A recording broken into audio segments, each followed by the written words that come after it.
Yeah, Arrowhead Chiefs. It's your girl, Miss Nicole. Queen of Hustle, baby. Started from the bottom, now we here. My homie at the start of his career. Let's go. Try to warn him early, hear the truth. Tune in every Sunday for the juice. Arrowhead Chief Podcast, bringing all the news. If you missed the play, come back for reviews. Cris style. Out here rapping for the crew. Post game highlights, go subscribe on YouTube. If you missed the play, come back for reviews. Post game highlights, go subscribe on YouTube.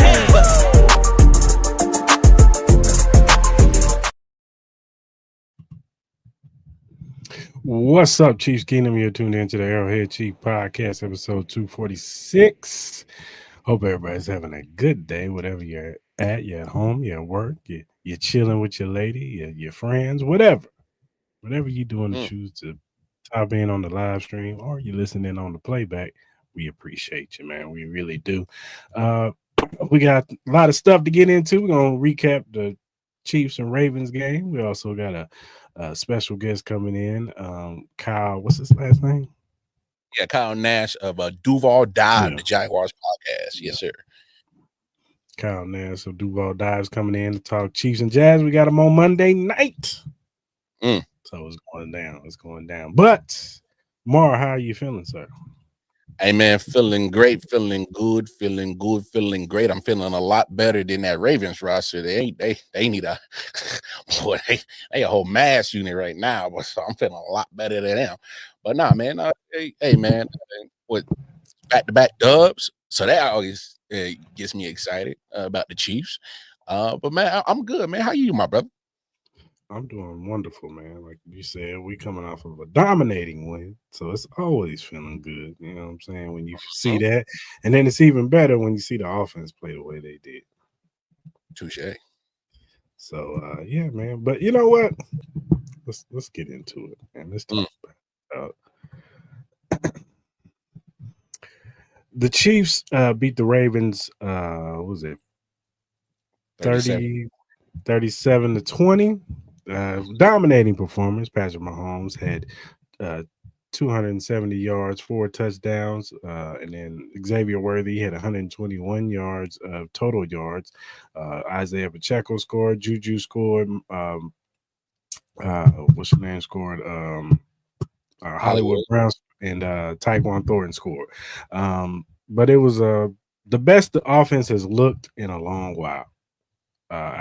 I would say maybe the Steelers game on Christmas last year, the offense looked really good, but I don't even think it looked this good.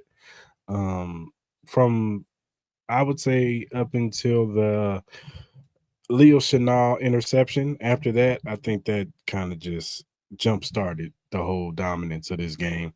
And the Chiefs offense just rolled. The Chiefs defense just rolled. It was just a pure dominance. And Spags, he just has Lamar Jackson's number. Like, I think that they took a little. I don't even think they took. I think this is what they do when they play Lamar Jackson. But I think the whole thing with Lamar Jackson is you have to send him a blitz. You cannot give Lamar Jackson time to think. You got to let him. You got to make him speed up his clock.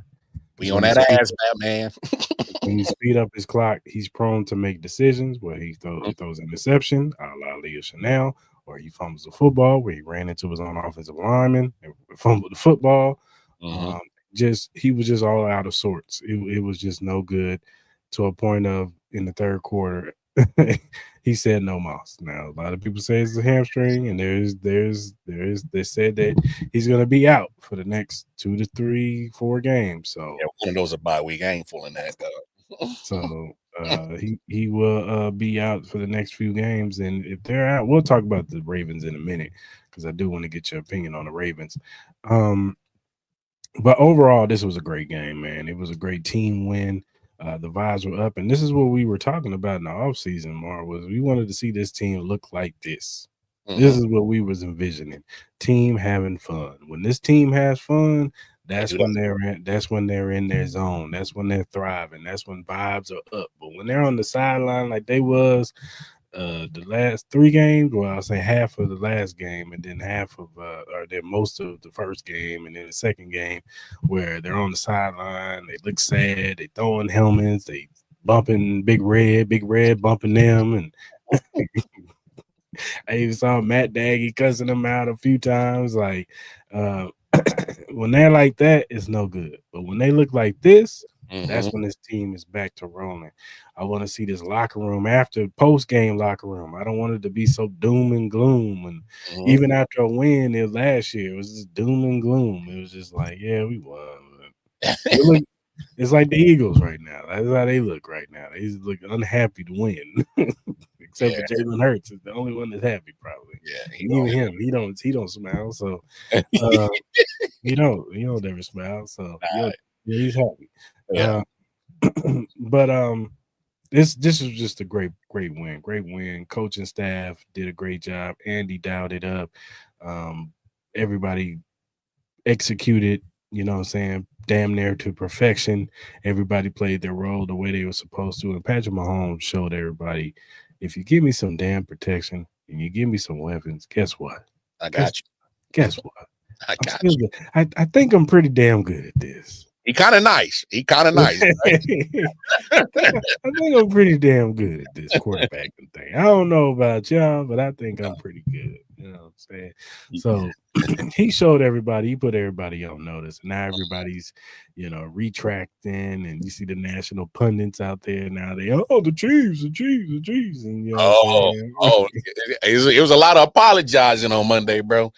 You got Colin Cowherd. The Chiefs. But you Rasheed Rice back. We've been telling y'all that when we get our weapons back, we're gonna be back in form.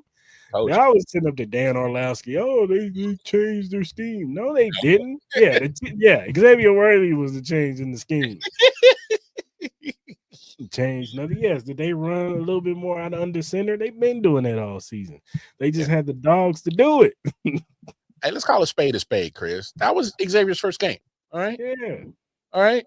He's missed the last 3. And I thought he could have played last week, but I understand why you hold him out on the Giants, get him off that trash ass playing service. Oh my gosh. So that makes sense. That made sense. I hate every time they got to go to New Jersey, bro. I hate it. I'm like, man, get off that damn trash ass field. But hey, man, I just love it how a lot of people were ready to put the nail in the coffin 3 weeks in, and I'm like, bro, like, you do understand the number 1 wide receiver is back after 6 games. Our number 2 just got back. That's how that look. Instant. So like, I get it. Y'all cats got to do the same thing we do. Y'all got to get the views, get the clicks, get the likes, make it seem like you know what the hell you talking about. But come on, man. I don't think Colin Cowherd don't even look like he ever threw a football in his life.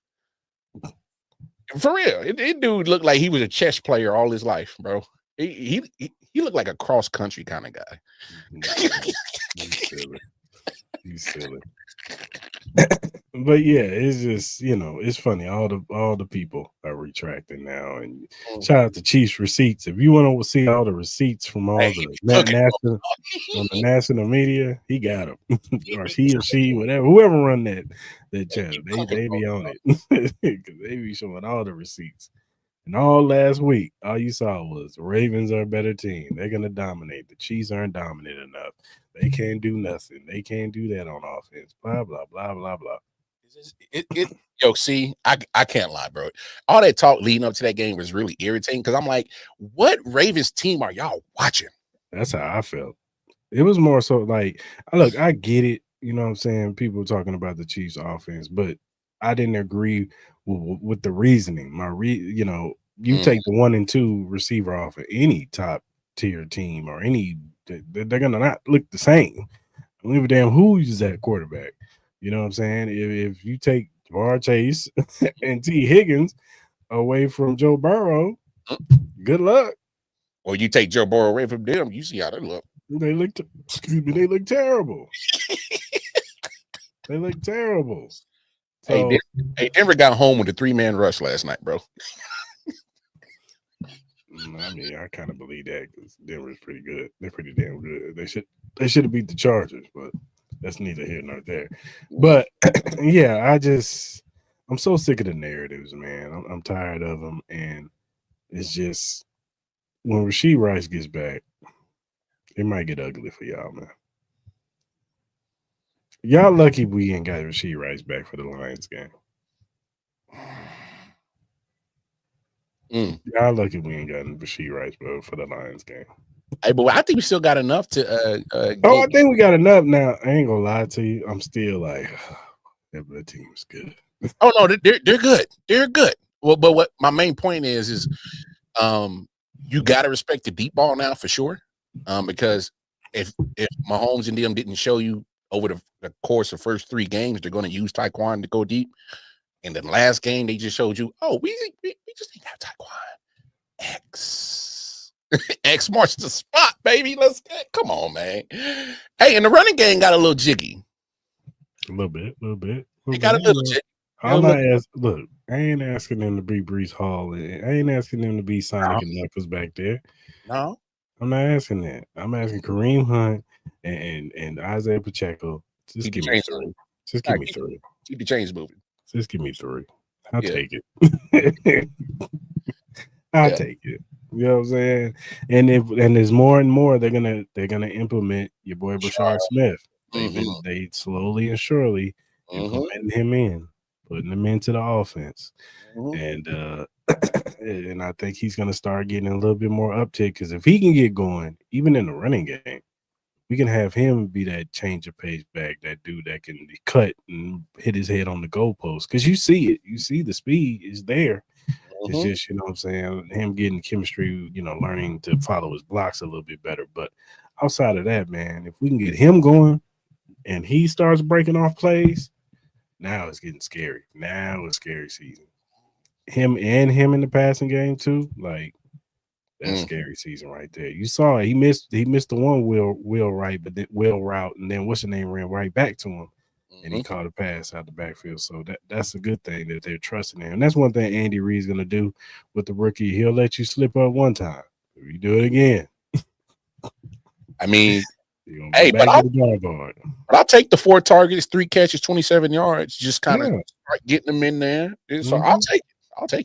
I'll take it too because it's going to keep – because you're putting it on tape. Yep. That's what you're doing.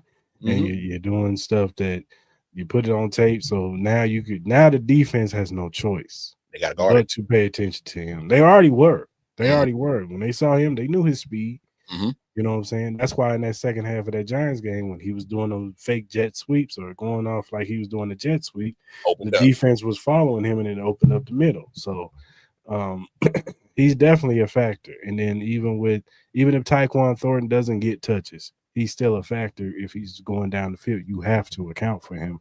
So that's going to open up things for Travis. That's going to open things for Rasheed. That's going to open things up with Juju. Juju's been great this season. Clutch. Juju, and not just in catching the football, because we already knew Juju can catch. Yeah.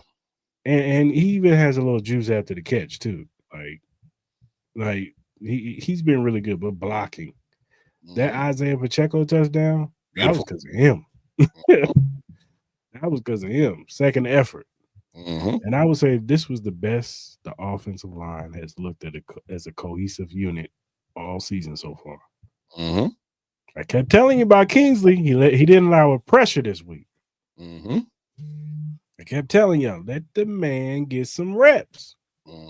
Y'all be one of these dudes that just step in and be great right away. That doesn't work like this. This ain't Madden, dog. You can't turn the settings up on homeboy that easy, bro.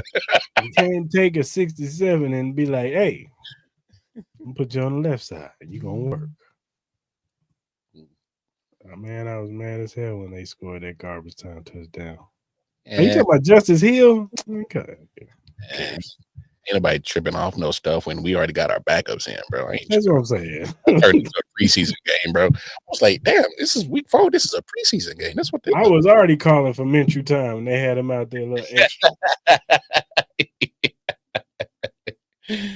Yeah, I did promise you a shirt. You said it was going to be a blowout. You did say that.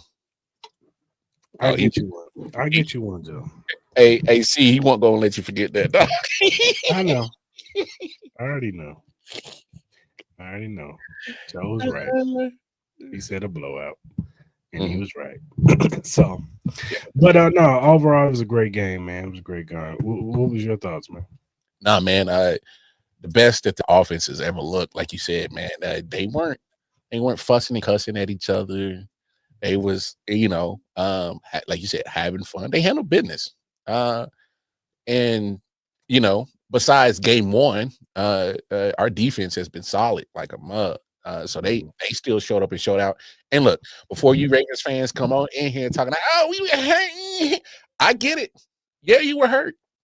But I can't use that excuse because our team just went to the Super Bowl hurt all last year. So I ain't trying to hear that. So it is what it is. Look, they suited up, Chiefs suited up, they played in on the same field. One team got their ass kicked, and it wasn't the Chiefs. So hey, that's how I see it. Yeah, you did say 13. You right, Joe. So you don't get a shirt. No. Technicality. No, but yeah, I don't want to hear nothing about no injuries, man. Because this defense looked like this with them players on the field. Sure did. Now you hate to see it. Justin and the VK, he looks like he's gonna be out. They already called it. They said he's done. He's out. Well, once they said it was a serious neck injury, I didn't think he was coming back. I knew he was done. That's serious right there. So hopefully he can get back to being what he was, because you hate to see the players go down because of neck injuries. But all them other players, Roquan Smith, Marlon Humphreys, I don't want to hear now. Y'all was trash before that. Yeah, go put that on your podcast, Marlon, how you got cooked by X. You know what I'm saying? Before that. So, and this is a good segue. The downfall of the Ravens. I think it's time to break this up, man. And I think it's time to break this coaching staff up. I think it's time to move on from John Harbaugh, man. Man, you like the 20,000 person I heard say that. I just think they hit a ceiling with John, man. This coaching staff, it's just, they have the same issues over and over and over and over and over again when Lamar Jackson is taking over. He can't get back. He can't get past the Chiefs. He can't get past Buffalo. They blow out you notice they blow out every other team. Yeah. AFC, NFC, they blow them out. They get against the Chiefs or the Buffalo Bills, they get tight. And then Lamar Jackson in big games, we got to talk about it. He doesn't perform. Nope. Yeah, big games on the regular season, he looks good. But when it's AFC divisional round, Buffalo Bills or the Chiefs, he don't look right. But I do think I think John Harbaugh, let me just say this. I think John Harbaugh is a good coach. He is. I do think he's a good coach, but I just think sometimes coaches and teams kind of they get stale. It's like they wear their welcome out a little bit. You know what I'm saying? It's time to move on, go separate ways. John can go coach somewhere else. Any team that needs a head coach will gladly take John Harbaugh. Yeah, just like that. It ain't like he ain't gonna get a job, and maybe he takes a break, whatever. But I think they need an offensive-minded coach over there. Somebody who can get the very best out of it. And look, Lamar Jackson is one of the best quarterbacks, but I just think they need somebody who just, I don't know. They need somebody who's gonna get the best out of Lamar Jackson at the right times. I feel that. Yeah, I agree. Chiefs are a juggernaut, but I just think that I don't know. I just think that they wear out their welcome. Like, let's just take, for example, the game on Sunday. It's 3rd and 1, Mar.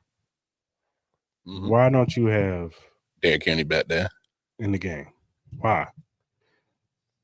They worried it's about 3rd and 1. So no, man, you can't worry about that. You're playing the Chiefs. You put your best players in there. You're right. You cannot worry about him fumbling. You're right. If you worried about him fumbling, don't play him.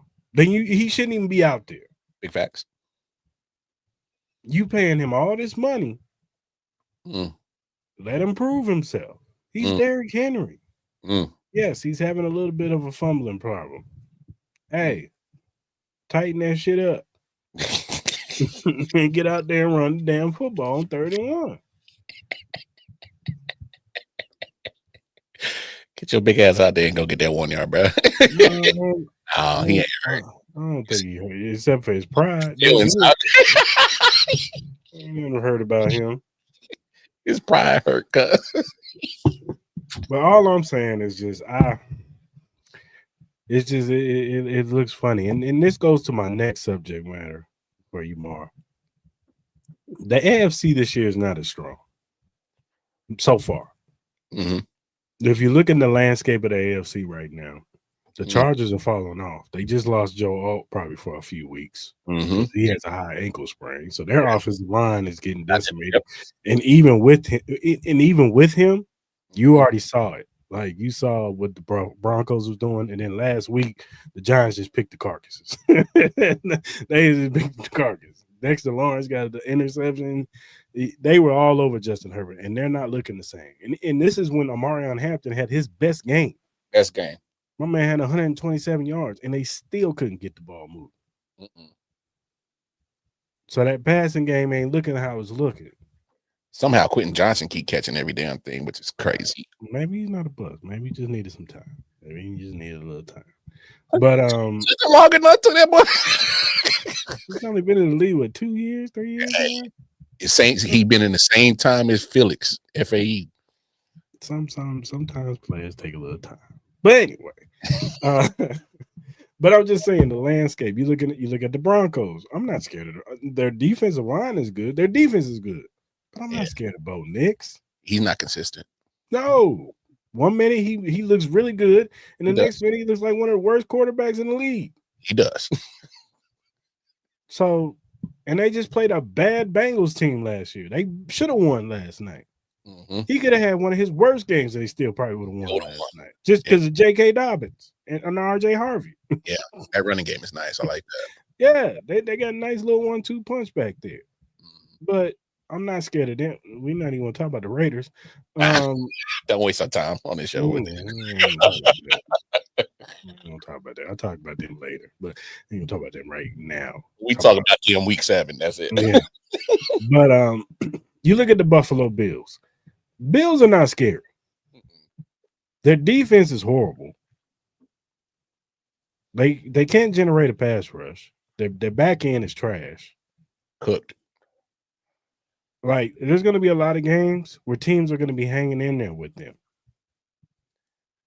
The Jets are just bad. Yeah. So that's why they blew them out. Don't be surprised if New England hangs with them on Sunday Night Football. No, they will. Because they have a good defense. Mm-hmm. And they starting to figure some stuff out over there. Stephon Diggs gonna look like Stephon Diggs on Sunday. So they starting to figure some stuff out over there. And Dre May's starting to look like, you know what I'm saying, they might got something with him. So don't be surprised if Buffalo, and their schedule is trash. I want to know who the hell made their schedule. Did Jim Kelly go in there and make the schedule? Hey, Roger. Hey, man, it's $20K, bro. Lighten this bitch up for us. I get it. Their division is horrible, but still. It's trash. They got other teams on there. It's just like, what in the hell? Who gave them this schedule? They supposed to have a first place schedule like us, and they schedule don't look nothing like ours. Yeah, it's not good at all. So somebody cheating. But then you look at like nobody's scared of the Steelers. Like, nah, really, I'm scared of that. No, I'm not scared of the Steelers. The Colts, they look good, and they probably should have won yesterday. But if AD Mitchell didn't, fumble that football, don't won. Yeah. But they look good. But I'm not scared of Daniel Jones. I'm sorry, I'm just not. He's still Daniel Jones. I'm not scared of Daniel Jones. I'm not scared of Trevor Lawrence, respectfully. Now we got our guest coming on, but I'm not scared of Trevor Lawrence. Because he's still the same old Trevor. He's still turnover Trevor. That's what I call him. And I'm still not scared of CJ Stroud either. That defense is good. Yeah, but if they start getting hurt, yeah, They got a problem. They really gonna have a Houston. We got a problem for real. Yes, for real. No, you're right. But outside of that, I don't know anybody in the AFC that we should like be like, oh, that team. And it's early. Maybe a team gets better and they start showing some signs of something. But Cleveland is out of it. Baltimore looks like they're gonna be no good, especially if Lamar Jackson is gonna be out. Hell, they might be 1-5 when he gets back. Talking about uphill battle. Now they clawing to how to get a wild card spot. And the Steelers are gonna backdoor their asses right back into the damn playoffs and win that damn division. I told you that. I told you they was gonna sneak their butt in the damn playoffs. I guess, man. Whatever. But to your point, 4-0 Bills, we see they scheduled. They gonna pile up the wins, probably have 12, 13 wins by the time the season done. But it ain't gonna matter because they gotta do it in the time when it matters. And I still don't have faith in that because they have shown time and time again that when it matters, they don't cut the mustard. All right. Like you said, Chargers, they're falling off. So all you Chargers fans, y'all was hooting and hollering after week 1, but yeah, y'all little 3-game lead is shrinking right in front of your eyes, and your offensive line is getting trashed because they're getting hurt. Pittsburgh, we already said that. Like you said, Daniel Jones, coach at 3-1. I like their defense, but they can't cover what we just saw on Sunday. They can't cover all that. First of all, have y'all seen Xavier Howard this season? If you ain't watched, all right, so Chiefs Kingdom, if you're not watching other teams play, watch that man get cooked. I'm talking about to Eli Apple proportions getting cooked. Like, yo, man. Cooked. So Jacksonville, not scared. That's a fraudulent 3-1. I don't care what nobody say. That's the most fraudulent 3-1 I ever seen. Cincinnati, come on, we saw them last night on Monday night. Come on, y'all. Come on now. And then there you are with Chiefs at 2-2, Broncos 2-2, Patriots at 2-2. So those are your top 9 teams right there. Yeah, man. Like you said, Colin Cowherd and what was his name? Craig, whatever dude on FS1 that be hating with Mark Schlereth, hating. He ain't on there no more. They sure got canceled. Yeah, they got canceled too. Oh, damn, boy. Ain't that funny? All them FS1 dudes thought they knew everything, and they can't keep a damn show. They need to shut down that speakeasy on YouTube. Cut it. Shut it down. Speakeasy. I think they did. They got rid of that.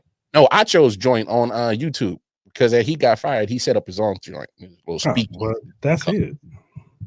No, YouTube should go in there and just cancel it. That ain't worth a damn. You know how Acho be flapping his gums about all. He has the smartest guy in the room syndrome. So. Complete dummy. But yeah, man, that's how I feel about the AFC right now, man. So, but they got our special guest. You want to go ahead and introduce him, sir? Yeah, man. Man, done a mini collabs with this guy, man. He's in the know. More times than not, if there's a game in Jacksonville, he's in the stadium. Got credentials and all that. But the guy knows his stuff, man. Normally he's on IOW with me, but we was previewing Chiefs and Jags. I was like, hey, Kyle, what you doing? Come on in. So, ladies and gentlemen, my main man, Kyle Nash, part of the Duval dive. What's good, bro?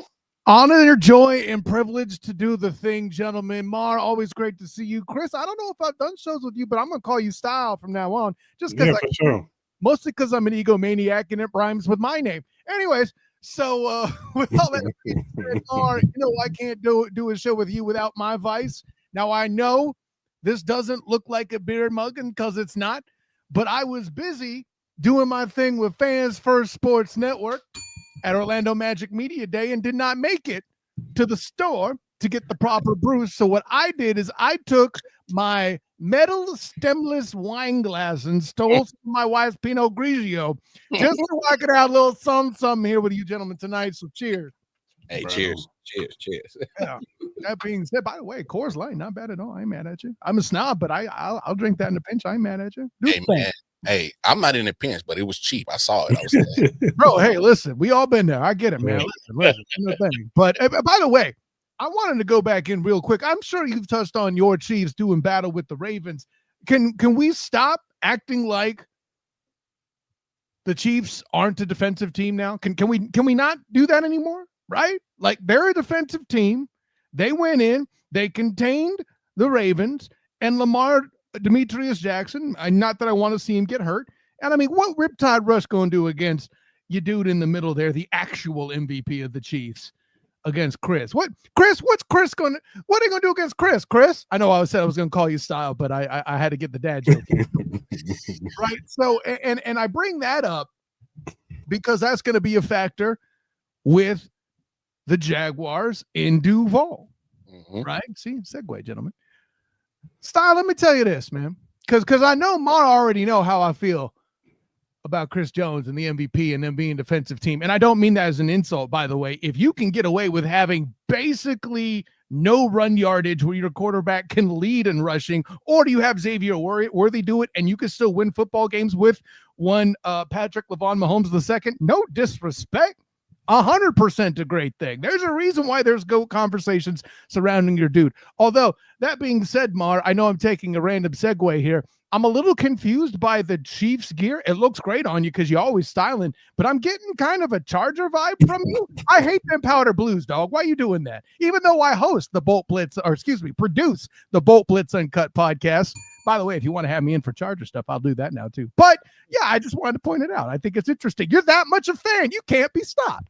Hey, you see the wall of hats? I got many Chiefs and Royals hats in many different colors because, you know, like my man Style, I got a style too. You know, I got the neon yellow, got the, you know. Oh, the shade's where it is. Yeah, you know, I got a little, throw a little size on that thing. See, but you see what I see though, Style, right? Like you see it Chargers adjacent, but that's the thing. That's how big a fan Mar is. I ain't worried about you. I'll wear your damn colors. I don't care.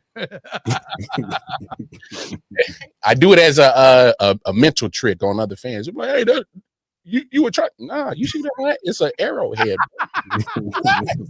Relax. So Kyle, I did want to ask you, man. I wanted to get into Trevor Lawrence, man, because you know I wanted to get the pulse of the fan base. How does Jaguar fans ultimately right now feel about Trevor Lawrence?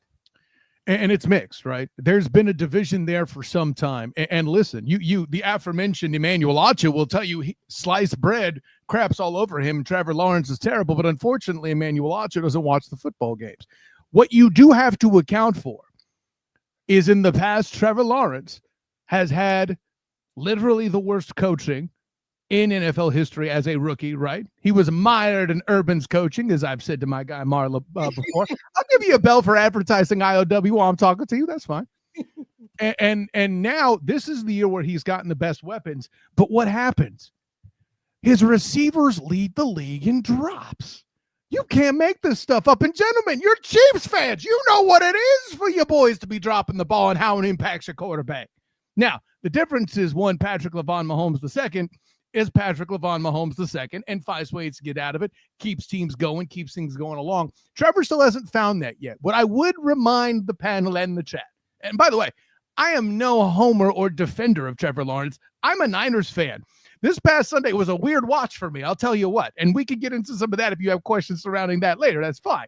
But for me with Trevor, it's still an adjustment process. And what I saw was both Trevor of, oh God, why did you throw that? And Trevor of, that's how you actually trust a receiver. Guys, 3rd and 15 on his own 6. He finds Travis Hunter in probably the most athletic catch that Travis Hunter has made in the NFL this year. I don't know y'all boys seen this 29-yarder, but he catches it and tips it and then kind of alouettes itself. I don't know if that's a verb, but it is now. Kind of alouettes it to himself underneath it and still makes an amazing catch. And I'll tell you this, fellas, the way that game was going is if the Jags had to punt that ball, the Niners would have scored on that. Maybe it would have only been a field goal because, whoo, it's a shame. I know you got to lead with Trevor Lawrence because he's the quarterback, but we got to talk some about that defense later. I'm sure you boys know. But, yeah, Trevor's still a thing in progress, man. I dance around all of this. I could go through all the trials and tribulation. Here's what I know.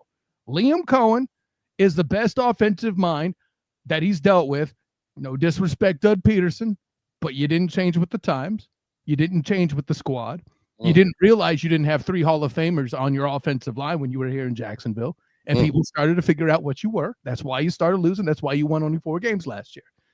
This offensive line, I'm on record on the Duval die, fellas. This line in the AFC South is in the most flux in the entire division, the most change. 60% of that roster turned over in some way, shape, form, or fashion. And gentlemen, I can make the argument that they're the best O-line of the division. Now, granted, faint praise perhaps in the AFC South, but nonetheless, it shows a significant improvement from a 4-win team, right? Speaking of Liam Coen, so far, I know we're only 4 games in, but what are people saying about Liam Coen so far? How are they feeling about his play calling, him as a head coach, all that? Well, I'll fill it all in style in this statement. Doug wouldn't have done that. So many times I've heard that. Not just on Twitter with the Duval style, but with my guy, Travis D. Holmes, my co-host on the Duval Dive. I had to give him a bell. You know what it is. Yeah. But Doug wouldn't have done that. Just like we're up there with Jimmy Stones, James Gladstone, the GM, when they got Travis Hunter. Trent Baalke wouldn't have done that. And listen, you see my Niner cap. I feel ways about Trent Baalke and what he's done to wreck 2 franchises I've been associated with, right? Okay. So I know a thing. I need a sip of wine to deal with that. Damn, hold on. Trent Baalke got you drinking. You know, listen, I cover one team, I follow the other. Losing Jim Harbaugh hurts more, but that doesn't mean I like to see it again. That doesn't mean I like to have to write about it and talk about it again. I'm just saying, I have to relive this. What are we doing? But going back to Liam Coen, I think you're seeing just the genuine article, right? Oh, Scott's back talking mess. Well, and that's the thing. Dude, this is the guy that couldn't pull off the Duval, allegedly. Duval. Oh, yeah. Now, granted, the part that everybody misses is, shouts to my guy, Jamal St. Cyr of News 4 Jax, had an interview with him before that initial presser where he laid out, even being a ginger, laid out a tight Duval in the appropriate fashion. He 4D chessed y'all with that Duval because it was part of his delivery. And the fact that resigns may have gotten people, thinking the wrong thing about it, because apparently he went Will Smith minus the slap on Robert Saleh. It's a crazy thing. Keep my name out there. I wasn't ready, right? So I say all the above to say this, and you guys clearly see my 49ers hat emblazoned here on my head here. When Robert Saleh said what he said about the signal stealing, I thought it was a compliment. I really did. He said, yeah, everybody does it. They're good at doing it. I respect it. That's the kind of thing I expect to get from a no-nonsense defensive coordinator, which I think we all can agree Robert Saleh is, in fact, that. Mm-hmm. But when Kyle Shanahan comes in behind and basically says something along the lines of, oh, we don't need to do that. Child, please. That's when it's on like Donkey Kong, okay? And when that problem happens, you forgot about the Duval. But when that happens, then it got real. But the part that's not getting talked about enough, and let me flash my credentials for you, style, that commissioned painting by UCF starting left tackle for that national championship team. That's me in my day, a rendition there of me from playing the offensive line. So this is where I flash my credentials. When on the victory formation, you send Fred Warner over the pile to try to make the play, that's dirty. And I say that as a 49er fan. For one, the hell you doing with the best defensive asset left healthy? Come on, Bobby. Second, as he came down, you saw Jags O-lineman, land awkwardly. I didn't see anything on the injury report about it yet, but you trying to risk my guys, and you accused me of being not cheating. I know people are saying that. That's not what happened. But you were questioned as ethically questionable. You say that, and then you set Fred Warner over the top because you that bitter. I took the job you couldn't get. Oh, everybody done forgot about that too, right? Because the next guy in line had Trent Baalke stayed in the stadium. Yeah. It had nothing to do with it. That's adorable. The next guy in line for a shot at that job, the guy scheduled to interview the same day, if I remember correctly, was one Robert Saleh. But something else Travis D. Holmes even reminded me of. In 2017, Kyle Shanahan interviewed with the Jacksonville Jaguars. Fascinating stuff when you start uncorking things. Oh, well, Liam shouldn't be so sensitive. I don't know. Maybe don't send friend Woder over the top. I don't know. But that's just my opinion, gentlemen. I'm a student. What do I know? All right. Let's talk about the AFC South right now. So the Colts, they look like they got a little something going on with Daniel Jones. Look, I'm not a big Daniel Jones guy, but I do think that him being with the Colts is a better fit for him being in that national media masquerade over there in New York. Right. I don't think he fits. I don't think he fits up there. But with the Colts, I think it's a little bit more laid back over there. You know what I'm saying? The expectations aren't as high. So I think he fits. And I think Shane Steichen can get the best out of it. I think Shane Steichen is actually a really good coach. So, and their defense is really good over there. But the rest of the AFC South. So what I hear you saying, Stein, I don't mean to interrupt you, but what I hear you saying is that Shane Steichen could get the most out of him. But when Brian Daboll was the coach of the year and he had Danny Dimes, you mean Saquon was everything. Go ahead. Yeah, Saquon and Danny Dimes is not Josh Allen. So this guy he's not Josh Allen.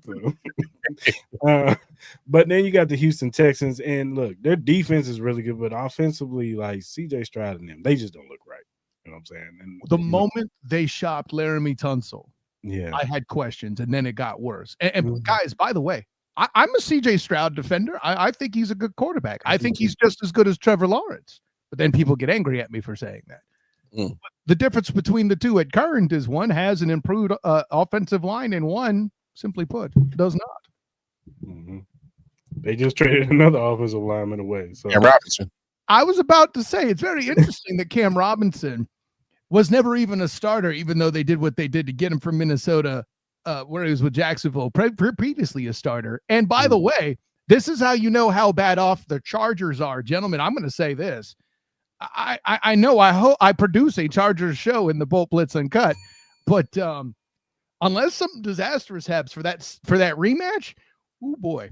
Anyways, but let's keep it here to what we got coming in the AFC South. Danny Dimes truly shows us, gentlemen, is how good that Colts roster has been, but we haven't been able to see exploited. And it's been a dude. Listen, I was somebody who appreciated the Anthony Richardson experiment.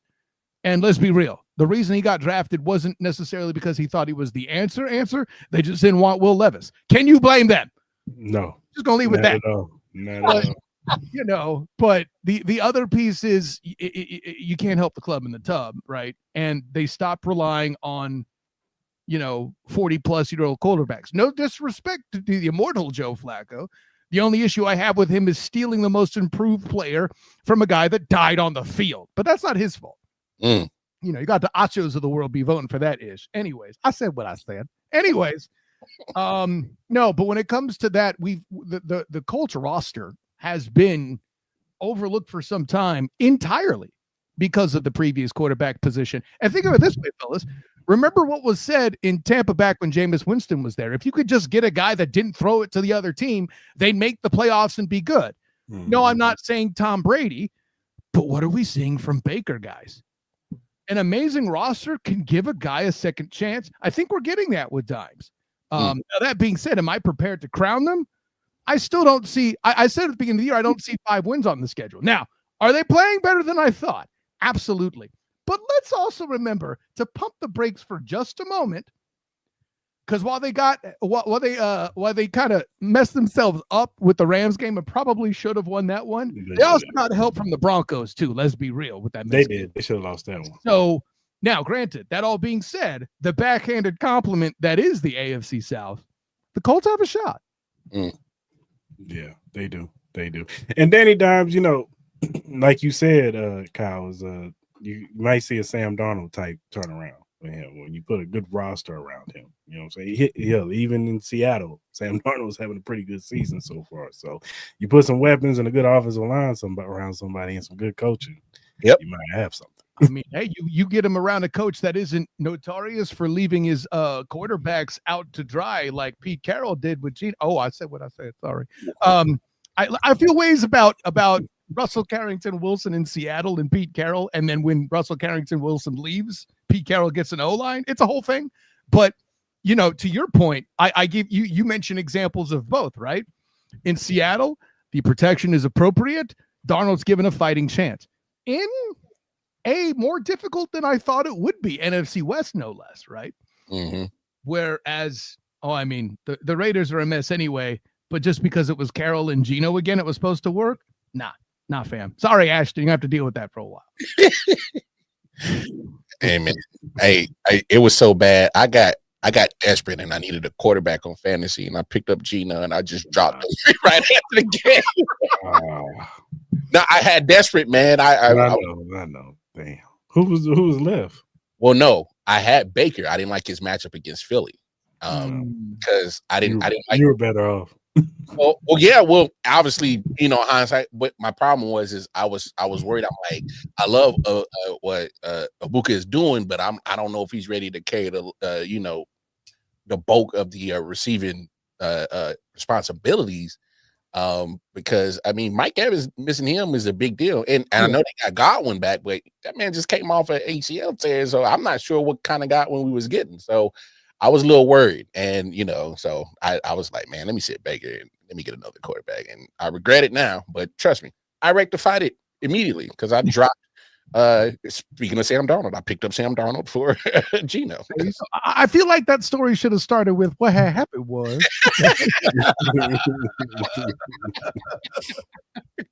That's funny. So, hold on, let me do this real quick. So, I wanted to ask you about Travis Hunter, please, because it's always a discourse with him. Is he a corner? Is he a wide receiver? Can he play both? And I've always been in the wheelhouse of I thought he'd be a better corner than wide receiver, but you give him some wide receiver packages. You know what I'm saying? Like I just think it's easier. I just think it's easier to do it like that instead of trying to make him do both at the same time. I think you could put him in the slot, give him a couple packages, bam, let him make some plays. But I thought he would be more useful as a corner. What are your thoughts on that? Yeah, I was of the camp that I thought he was a better corner than receiver too. Listen, I can give you the wounds fresh from my coverage of him with the black and gold banneret during his Heisman campaign, making the most athletic play that the UCF Knights have seen in the bounce house when he picked off KJ Jefferson in a diving effort that was absolutely stupendous. I don't care who I'm covering at the time. Quality football is quality football. Travis Hunter is a key of it. I don't think anybody here is going to argue that. No, not at all. But what I would offer you, Style, is in these first 4 games, and it's something that Travis and I sort of discussed on the Duval Dive once he got drafted and leading into it. Liam Cohen is the nice kind of I do what I want fella that I feel like I didn't know a better way to describe it. I'm sorry. But the thing we've seen is the opponent does dictate how many reps he gets. Let me offer you the perfect example, right? Against Cincinnati, most reps he's gotten all season, if I remember correctly here. What's the commonality? Jamar Chase, T. Higgins, right? Which, by the way, the dude that gave up the biggest catch was actually the franchise guy in Tyson Campbell with the big deal, but that's a separate conversation. Yeah. Travis Hunter makes what should have been the game-winning pass defended until the refs completely blow the call and call it a PI in one of the more egregious missed calls the Jags have dealt with all season. And he wants that receiver bag, no question. That's why he negotiated the way he did. That's a great call out. But the other piece I would add to as well is I would give him minimal snaps in a 49ers game as they did. Why is that? Well, gentlemen, Montero Brown, by the way, is the most physical corner the Jags have. Good player, not great, but great at what he does and what he's in there for. When the ball was intercepted on a play where Travis was pulled from behind by a Niners DB, correctly called for PI, Travis Hunter tried to make a tackle. Gentlemen, it did not go well. So it's those instances you want to keep out. It's interesting. We remember whom he was coached by was the great one primetime, Deion Sanders, not a well-known tackler. I think Travis Hunter's in that same sort of realm. Mm-hmm. Yeah, I agree. I agree. I've heard that too, that he's kind of small, so he's not much of a physical type corner, but he's so athletic and just fast that it's hard. It's hard to not put him on the field as a corner. So, and you mentioned packages. Packages aren't just for offenses. He's quality defensive package to stop the highlight guy from making a play. And in a rare bit, I know it's terrible to say, but statistically, in a rare bit, Tyson Campbell is staying healthy for a minute. The moment he doesn't, it's either Jarian Jones or Travis Hunter is going to get those first QB reps. And that's still a hell of a duo on either side at corner. Yeah. For me, fellas, I just think with him splitting so many reps on both sides of the football, it's like and it kind of goes to you guys' point. When he's getting so many reps split on both sides of the football, where's the impact of those reps? Where's the, what is it actually contributing to the overall theme of the game? Where is it going to affect the win-loss column? And is like when you have these, splitting these reps on both sides, how is he going to actually have that impact on offense when he's, because looking at the targets and his production on the offense, you're not really getting it. And like you said, I agree he's probably better suited on the defensive side. But I've always been of the saying, like, hey, after year 3, you might want to start getting closer to that wide receiver side when the back, and that's why I'm gonna still stay at. But as of right now, like you said, and both you fellas I think are 100% right. Give him the reps on defense. Let him shine on that side. Give him the certain reps on offense that he can make a play, and hopefully you can get something out of it. But hey. I don't know shit. So, and I would ask you to define impact, Mar, right? I just mentioned a play that kept the Niners off the board and eventually got the Jags a touchdown because he got them out of trouble, 3rd and 15 on their 6. And I mentioned another play where it could have been it should have been a pass defended that won the game. Impact comes in different forms, right? Don't let the fantasy players fool you. And I get why they're lamenting. They thought they were going to cash in on all these other things because, like, he was going to play all the reps. All right, come on, folks, take it easy, right? But as impact goes, he's made his and gotten, even though he didn't get that one pass defended I mentioned in the Cincy game at the end, he's gotten his share in big moments on third downs, both offensively and defensively. His value is just as big as making the big plays as it is as a guy who's supposed to be the volume guy, which don't get me started on Britton Strange again, fellas. That's the surprise on the roster here with the Jacksonville Jaguars. Nobody saw him coming out at tight end doing exactly what he did. I knew he'd be a better blocker than Evan Ingram. I did not expect him being among the top receivers on the team. Yeah. So let me ask you this, Kyle. Do you feel like Travis's impact has been more felt on the defensive side than you say the offensive side? I'll agree with that. Absolutely. Okay. Especially with De'Ami Brown doing things, Britton Strange stepping up. This team being a run team. We haven't seen that in years, right? That's inside. Because last year it looked like they was out on Travis Etienne. They wanted Tank Bigsby to be the starting. and that's a whole fun, which, by the way, I was not in that camp. But I will tell you this much. Trent Baalke and Doug Peterson 2 years ago said that they needed to be more physical up front, then proceeded to do basically nothing to address it. Liam Cohen and Jimmy Stones are in here 1 year in that front office, completely revamped the offensive line. Travis Etienne's a star.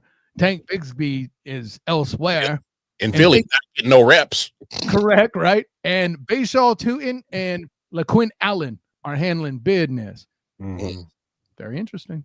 Yeah. Talk about this Jags defense, man. I know you wanted to get into it, man. So talk about it. Of course, we all know about Joshua Allen Hines, and then I know Travion Walker got hurt, but I know he's been a force. But talk about this defense, man.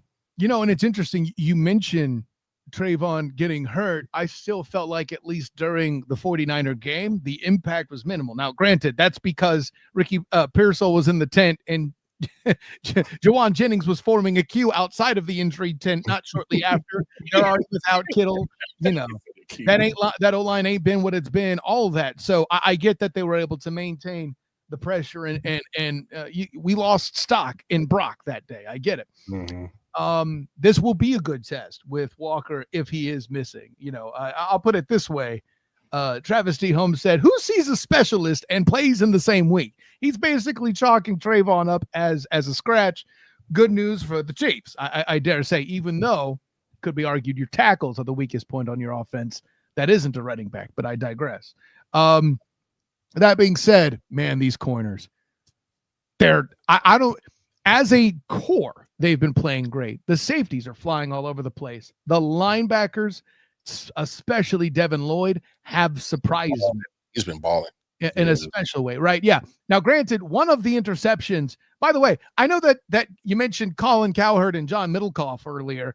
I had no idea what Brock was thinking. Mason Smith patted the damn ball on that second interception. Watch the tape, fellas.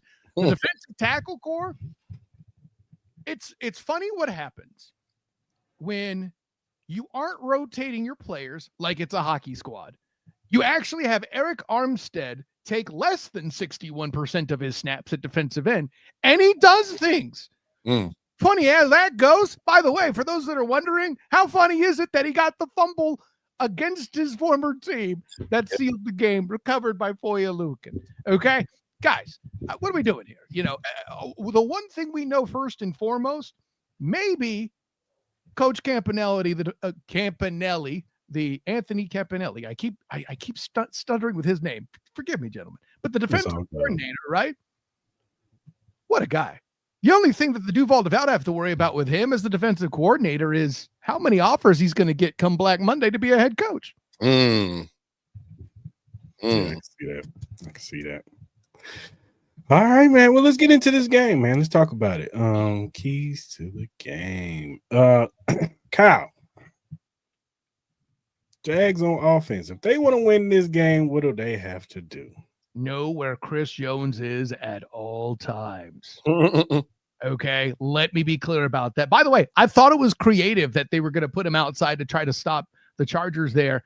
And then Justin Herbert ran in a way we haven't seen him run in at least 3 years. And the reason why that is because he's finally effing healthy. How about that? Don't worry. I don't think you boys will let that happen again. But I say all that to say, if there's a part of this offensive line you want to attack, it is the middle. I think Robert Hainsey is a good center. He's not a bruiser. He's going to need help with double teams, which then makes things more difficult to attempt to run the football. And guys, your Chiefs front is something stout, and it's been that way since I covered them in Phoenix at the Super Bowl they won, okay? And they were still pretty stout. They just got taken off the field a lot when they lost to the Eagles. No offense, gentlemen. I don't mean to bring it up. I'm just analyzing. I led with the win. What are you mad about? Anyways, so all that to say, listen, I have said, only partially joking, that Chris Jones has been the MVP of that team for some time, because when Patrick Lavon Mahomes II has those slow starts, who's still there carrying the load? It's that defense, right? Yeah. So I guys, bet the under. That's the only thing I know outright with this game. But with all that in mind, obviously, if I'm the Chiefs defense, what I want to attack first is in that interior. Take the ground game off the table and dare Trevor to beat you over the top. Big facts. For sure. Mar, on defense, what does the Chiefs have to do to win this game? Yeah, Kyle kind of alluded to it. Make Trevor beat you. If we all have these question marks about Trevor Lawrence and performing on a consistent basis of consistently playing good football. I know they're 3-1, but I viewed all the Jaguars games. There's still some money left off the table that Trevor is literally leaving there. And there's some plays that he's leaving on the field. So make Trevor beat you. I don't want to see Trevor, Etienne. I don't want to see Etienne. I don't want to see Tootin get busy. If they get busy, I think we got a problem. So this is the game that the run defense has to be tip top. It has to maintain their lanes. Can't get overexcited and then you over pursue and you get out of position, especially up front. But it also goes back to the conversation me and C have all the time on the show since preseason, even in training camp, even in the offseason. It has to be more than Cris. It has to be more. Obviously, hey, look, I get it. George had a solid game on Sunday. I'm still waiting for Charles O'Menihue. So am I. Charlie O. Hey man, you've been a fan of ours and we a fan of yours, but hey man, that you on time because you are on contract time, bro. And what you're putting out on film right now, ain't nobody gonna be running to your door, your agent, to throw you a whole bunch of money. Yeah, we signed another 1 year deal. Another 1 year deal. You'll be back here in Kansas City. So whatever your lease is, you might as well re-up on that thing. You'll be a Raider next year. Ooh. No one deserves that. Damn.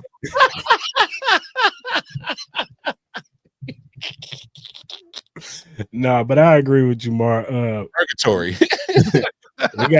we have to stop Travis Etienne. We have to stop that running game. We have to make the Jacksonville Jaguars one-dimensional, and we have to get them in third and longs. Get them in third and longs. Make them one-dimensional. Let the defensive line be able to pin their ears back to get after Trevor Lawrence and force him into an interception or two, maybe. You know what I'm saying? Because he is prone to throw a couple of interceptions himself. So we can get some turnovers.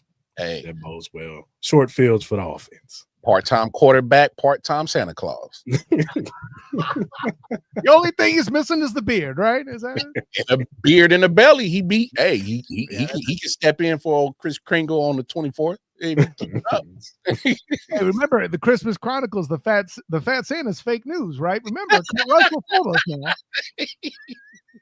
That's funny. Mar, on offense, what did the Chiefs have to do? Man, just keep building off the momentum that you built last week. Now that you've shown that, hey, we're starting to get our guys back, we're starting to make some plays.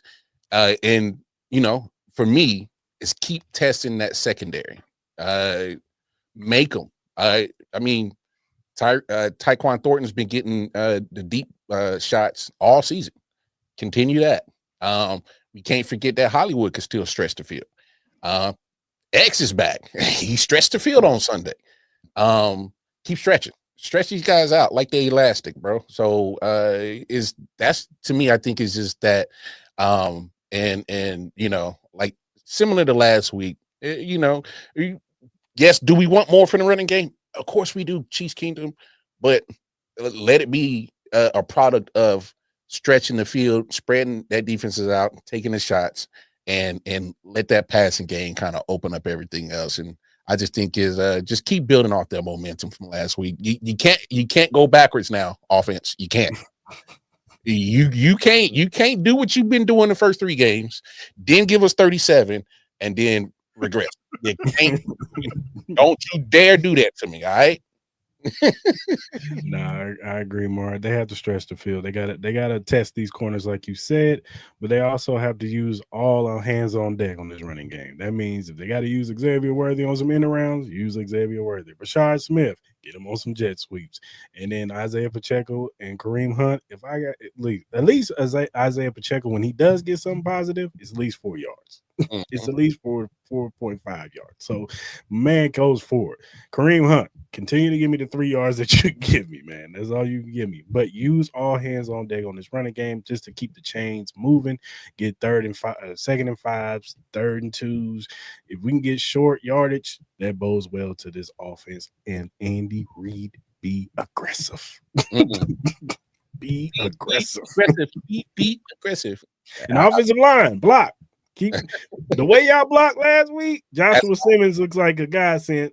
That, you know what I'm saying? Jawan Taylor, continue to not get any more damn penalties because you did good last week. You did good last week, sir. No false starts, no illegal procedures, whatever. None of that. No holdings. I told you, man. He heard them boos at Arrowhead. He's like, damn, I'm getting booed in my own home stadium. What's going on? Yeah, dog. And he's been stepping it up ever since. Hey. Well, minus a couple of those plays against the Giants. I'm not going to relive it, but yeah. Now, come on, man. And I get it. we gave them some grace. That front forward from the Giants, they are what they are. So I give them some grace a little bit. Yeah, that's why I said Brian Burns is Brian Burns for a reason. He would have did that to a lot of guys. Debo don't be doing that to them jokers down the street. Yes, he do. Yes, he do. Kyle, on defense, what does Jacksonville have to do to win this game? I mean, a big part of it is to just listen. It begins and ends with Patrick's Lavon Mahomes II. I think the best way to attack this is let the D tackles do the thing in the interior and crush the space. Then when Patty Holmes tries to dodge outside, if they have a proper containment blitz rather than try to work to get the sack, they have a fighting chance. Discipline is where it starts and ends here. I will say this much. Gentlemen, this is not the Ravens defense. Mm. The difference that the two teams have approaching one another here is this. You all are coming off of a great game against the Ravens. Yeah, I get it. Lamar Demetrius Jackson got hurt, all that. 37 points. What? That's the first time that we've seen that in 2 years with this defensive team with an incredibly talented quarterback who is Hall of Fame caliber. I don't think anybody argues that. But what I'm going on, if they do, they're wrong, period. Next question. So I said what I said. So that being said with this, though, the Jags have been training for this game against the Niners and then the previous week with the Texans, right? Granted, there's quite the offensive handicap with the other two comparatively.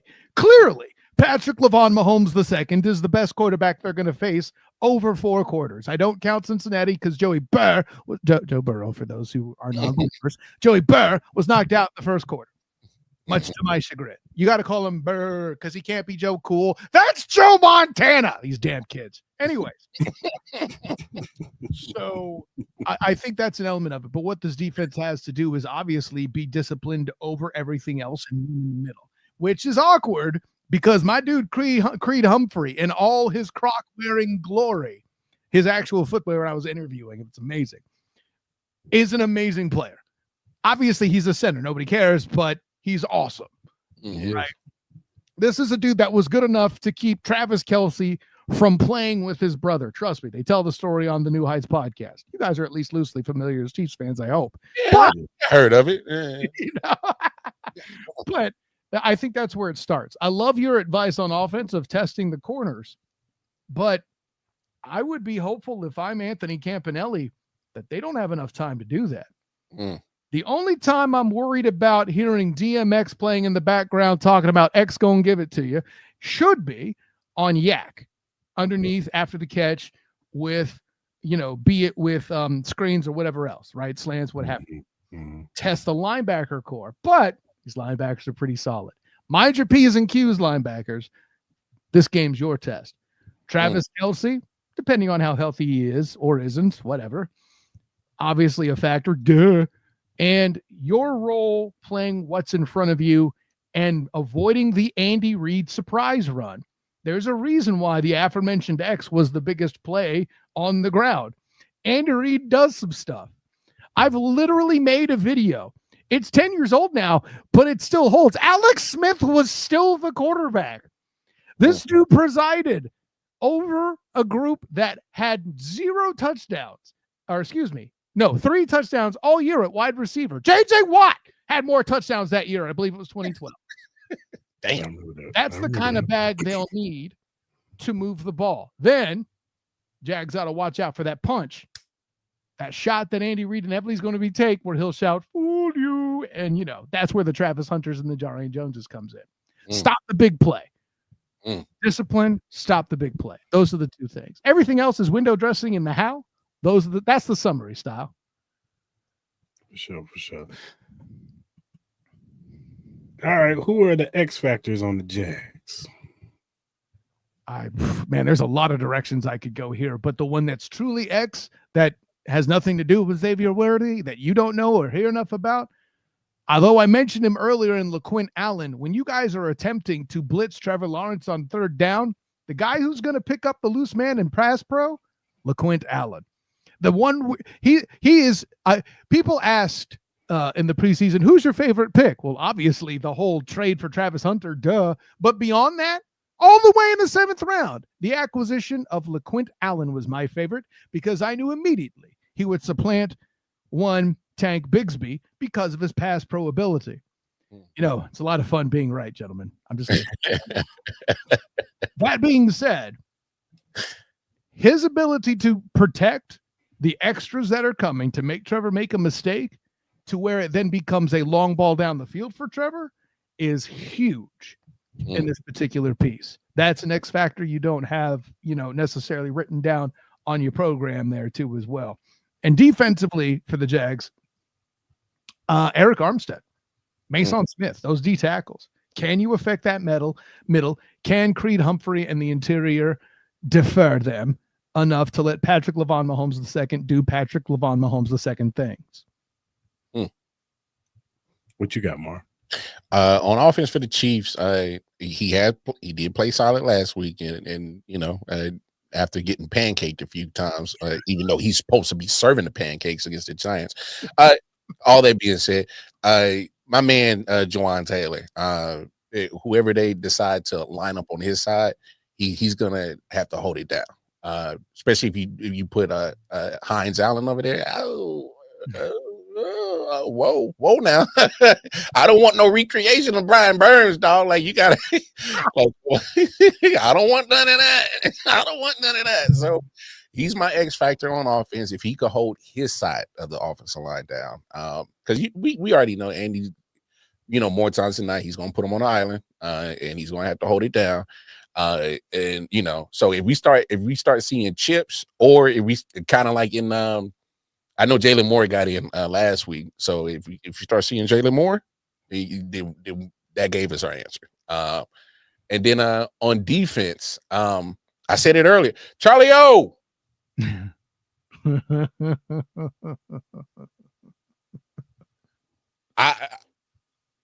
Come on now. If Cris is getting the double team, which is going to happen. It's going to happen. All right. There are things that are certain in life. It's death, taxes, and a double team on Cris Jones. All right. Those are 3 things that are certain in life. Yeah. Come on, Charlie O. Come on, Charlie O.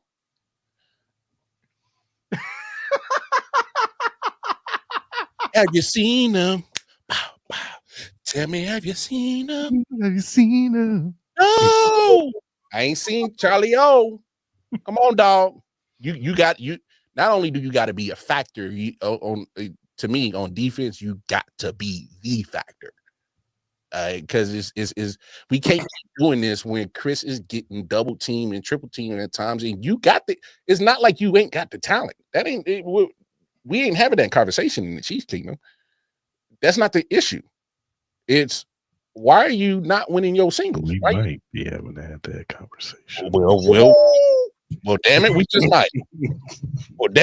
might. My thing is you can't keep doing this single coverage, these one-on-ones, and you ain't getting home. I had nothing to do with that. Don't put that evil on me, Ricky Bobby. I'm just saying. Gotta get home, Charlie O. Yeah. On offense, it's gonna have to be this offensive line run blocking. To open up these holes for these running backs and whoever's running the football. We have to keep the offense honest. We cannot be one-dimensional. And Andy Reid, he's got to run the football. Like, that's the X factor of this game. If we can have a balanced attack, we got a very good chance to win this game. But if they don't have a balanced attack, it's going to be like the first 3 games, Mark. Even in the form of screen style, right? Like that's kind of how the Jags run the ball too, is with screens as well, long handoffs. It worked for Tom Brady earlier in his career, right? Yeah, well, you know, that's what Andy likes to do anyway with the West Coast offense. So that's pretty much what it is. It screens is the run game. So get a lot of that going. They're gonna have a lot. Do what you did against the Ravens. A lot of 6 offensive linemen in the run game. They were doing that too. So you might see some Jalen Moore out there tomorrow because they might be doing a lot of run, you know, with 6 offensive linemen and things of that nature. I'm cool with that, but if he's taking over at right tackle, then we got a problem. Yeah, of course. Well, maybe it not be a problem. Maybe it's a good thing. But guys. And then I'm with you on defense, but my attention, I'm not on Charlie O. Yeah, whatever. George Karlaftis, you getting paid, brother. Ooh. Now you've had some pretty decent games these past 2. Yeah, the last game was your best game. Yes, that was. You were solid against the Giants, but your last game was your best game. You gotta keep going. Keep going. I need, like you said, Chris Jones is getting double teamed. Sometimes triple team. The whole freaking offensive line is trying to pay attention to Chris Jones because they don't want him wrecking the game. Because once he gets going, that's when the whole defensive line gets to flow. But if George Karlaftis can get some off of the double teams of Chris Jones and build off of this last game, that's good. That's good news. We're getting our money's worth, more. Hey, I need ROI. And if you ain't never been business savvy enough, that's return on investment. All right. You got a lot of ducats in your pocket, George. All right. Got a lot of ducats in there. A lot of Skrilla, a lot of bacon, a lot of cheddar, a lot of moolah, whatever you want to call it. You got a lot of it. And you just got to start making that production match what you got. All right.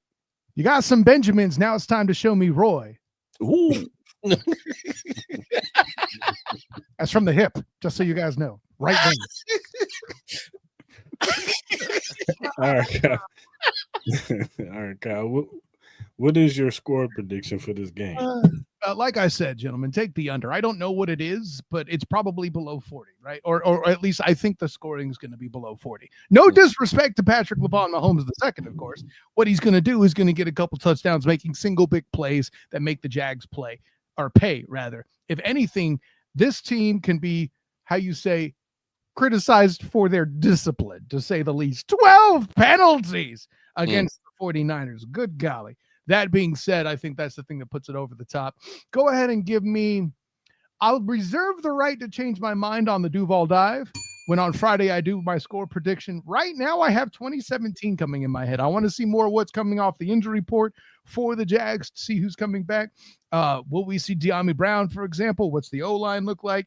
Is Anton Harrison the thing, et cetera, Trayvon Walker, of course. 55 overall points. Wow, Joe. Good luck with that, brother. So that all being said, and by the way, if it does go that high, it will be the Chiefs taking advantage of mistakes. That much I will certainly offer. But I got 2017 Chiefs in another close one there in Duval. You gentlemen remember a couple seasons ago, they got a wheel with one in week 2. It was a close game. I see the same thing happening here. Then again, the history of Monday night with the Jags could change everything and bring us that 38-17. You never know. The pendulum swings wide with this one, but I'm going to go 2017 Chiefs in this one in Duval. That was the game where Chris Jones came back and he closed the game out. What is that? Sure is. That's right. Exactly. Yeah. What you got, Mar? Well, surprisingly, both these defenses are actually good, not allowing a lot of points. And if you look at what they're both producing on offense, scoring-wise, both the Jaguars and the Chiefs are pretty much the same when it comes to scoring on offense and defense. What they're allowing and what they're scoring. So I think this Jaguars defense is probably a little bit better than what people thought, especially for me. I didn't see Devin Lloyd really doing what he was doing. I actually kind of been waiting for him to break out like he's been doing so far. But give me 24-17. I don't think I hear you, Joe. Obviously I would love them to replicate what they did last week, putting up 37, but I got more respect for the Jags defense right now than what they saw on Sunday. So they'll still put up some points, but they're not going to hit the 30s. If they do, then I'll be totally surprised. But give me 24-17. If they do, that means the Jags have more than 2.5 in the turnover column. I think it's going to be tight early. I think it's going to be tight going into the third quarter. And then I think the Chiefs are going to pull away. I got the Chiefs winning 27-20. That's fair. Yeah, I got the Chiefs running 27-20. I technically like Marv's pick the best of the three of us, even better than mine. I think I'm going a little too conservative early. I said what I said. I'm not above criticism. For sure. Well, Kyle, man, appreciate you coming on the show, man, giving your insight on the Jags, man. definitely excited for this Monday night matchup, man, to see how these two teams look and see how good Jacksonville really is. Because I think this is a bigger test. No disrespect to the Ravens, but I think their Ravens defense is not that good. So I do think this is a bigger test for this offense to see where we're at. You know what I'm saying? Especially with the addition of Xavier Worthy. Is last week a little bit of, I don't want to call it fool's gold, but not what you thought it was going to be. We ain't 37 points good, but maybe we're 27 points good. 27 points could win the football game for sure. So hey, long as it's a dub, I'll take it. Yeah, for sure. But yeah, thanks, Kyle, man, for coming on the show, man. We appreciate you, dog. Appreciate you, Kyle. Yeah, man. Honor, joy, and privilege to do the thing. When you're done watching these guys, check the Duval Dive live after the game. We'll give you that instant reaction. And hey, if y'all are Chiefs fans, we'll take hate watchers. That's cool. Glad to do the thing, guys. Hey, Joe, go on over there, man. Yeah, we'll take it, Joe. You good spirited. I ain't mad at you. But yeah, like I said, gentlemen, an honor, joy, and privilege. But until next time, fellas, class. Peace out, guys. Appreciate you, brother. Always a good time with Kyle, man. Always a good time. Yeah, man. Yeah, man. So let's go ahead and do our week 4 recap, man, just to go over some of the games, man, because there's some things we got to speak on. Ooh, where you headed? Because you sound like you really need to. Oh, but okay, so I'm gonna start it right here. Hey, I'm gonna be honest. Can we get rid of ties? Why do we have ties in the NFL still? You know why? No, but come on, man. Look, what I'm saying is like what my man Herm say. You play to win the game. I ain't never heard nobody say you play to win the tie. Hey, you supposed to go win. You know why we got ties? I don't like it, bro. I still don't like it. 13 seconds is why we got ties. Dude, I still don't like it.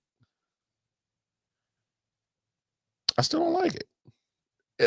Give us a definitive winner. It's the Josh Allen rule. Damn that! Give us a definitive winner, man. Josh Allen. To me, I think it's still. He didn't get a chance in overtime. Man, damn all that. I'm tired of a column. I love the W. Obviously there's the L. Why did the T? No, get rid of that. Come on, man. There's no tying in college football, and they're supposed to be the amateurs, quote unquote. Why y'all professionals? Now, for me, let's put ourselves in a professional athlete's shoe real quick. If I'm busting my ass, sweat, body on the line, probably bleeding, you probably sometimes can get emotional. You might even shed a tear or two. If I'm sacrificing a lot, obviously I'm not going to be able to be around the fam during the season as often as I want to be, compared to the off season. I'm sacrificing time with friends and loved ones, and I'm doing all this, and I'm putting my body through all this, training and weightlifting and practice.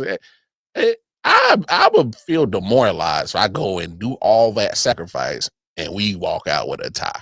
I'm just feeling some type of way about that. You cannot do 4 overtimes in the pros. You can't. Because I'm going to tell you right now, if you do that on a Monday night game and then you got to play on Sunday. I hear you. Go ahead and pick the other team to win. Go put your money on the other team. I hear you. Because that team that did 4 overtimes, yeah. Gassed. First quarter is over. They probably gonna get blown the fuck out. So you might as well just go and put your money on the other team. They can't do that. They can't do like college because college got more breaks. I hear you. College games, you got what, 2-3 bye weeks? I'm still not a fan of it though. I hear you. But blame Josh Allen. That's his fault. Hey, it's amazing how all these rules just come about because of old Josh Allen, but still can't win the damn thing, bro. It's his fault. Just remember that, people. You look at a tie, it's Josh Allen's fault. Hey, I do got a crazy conspiracy theory for you, though. I want to hear this. So, but before I say this conspiracy theory that I cooked up the other night, condolences Well, it sounds bad, but hey, speedy recovery, Tyreek Hill. All right, that was a nasty injury. All right, I don't, I hate to see that as a fan of football, and you don't have to be part of my squad to, have empathy for you. So that was terrible. I will say this, and here's my conspiracy kick here. Obviously, there's got to be fracture between Tyreek and the Dolphins. All right, let's just call a spade a spade. I can see them taking their losses, cutting him, and he comes back to Kansas City on one of the cheapest deals just to get one more ring on his way out. We'll see. We'll see. It's a conspiracy. My only pushback on the Tyreek Hill coming back to Kansas City stuff is that where do you put him? Jet sweeps. But I'm saying, where do you put? Because look, I got you. Rasheed and X. Yes. Are you 1 and 2? Yep. I would expect next year. I think they're looking at probably Jalen Royals to be their number 3 next year. Mm-hmm. Then maybe you bring back Juju because he's the veteran presence. He still has a little juice in him. You bring him back to be the veteran guy in the room. You know what I'm saying? He's reliable. He could be your number 4. Then maybe you draft a guy at 5. Or maybe you bring back Tyquan Thornton. I think Tyquan so far has earned that right to come back. That's what I'm saying. Maybe you bring back Tyquan Thornton on a 2-year deal. You can get him on a cheap 2-year deal. You know what I'm saying? You ain't going to break the bank for Tyquan. He's not like he's going to have 1,000 yards this year, but maybe he has a good 400 to 500 yards this year and a couple of touchdowns. You know what I'm saying? I still take it. So your 4, your 5 is what? Or your 6 right now, because they do still bring back Juju for a veteran presence. You know what I'm saying? So now you got Rasheed, X, Jalen Royals, Tyquan Thornton, Juju, and Nico Remigio, because he's probably going to be our punt return. That's what Yep. And kick return. You know what I'm saying? So now you got your 6 receiver right there. So I ask you, where is Tyreek Hill? Yeah, coming off a knee getting shot like that. Yeah. And then we got to see if he's still Tyreek Hill with that type of knee, because that knee was going this way. So and he was going up respectfully. Yeah. You know what I'm saying? And I hope he has a speedy recovery. They said his surgery, he don't need no more surgeries, because I was listening to that one doctor and he was talking about ligaments, and they said this is the same injury that Tank Dell got. Well, Tank Dell still ain't yeah, he's not playing the 2026 or 2025. I mean, so we'll see if he's even playing in 2026. Tyreek Hill. And Tyreek's 31. Exactly. He's older. He'll be 32 probably next year. Yeah, he'll be 32 at the start of next season. There you have it. So your 32-year-old compared to Tank Dell, who's what, 25, 26? That's different. You have a 32-year-old man coming off of a serious knee injury, and his main power is what? Running fast? Yeah. Now you got a point. I'm just saying. We'll see. We'll see his training regimen, and maybe he gets back, and maybe he's still a cheater. But I don't think he's going to be on the Chiefs. I just don't. I don't see that. I'm with you. It was just a conspiracy that I cooked up, and I'm like, I didn't, The only way that would happen is if it, God forbid this happened, a serious injury. Don't say that. Don't say that. I'm just being real. That's the only way that's gonna happen. Chiefs need to talk to the Saints and the Kamara. Knock on that wood, bro. Knock on that wood, bro. Because we always got something going on in the off season. I can't do it now. Ain't nothing going on. We good now. We good. Oh man, we good. But let's get into the week 4 recap, man. You know what I'm saying? So where do I want to go with this? I'm sick of Kyler Murray.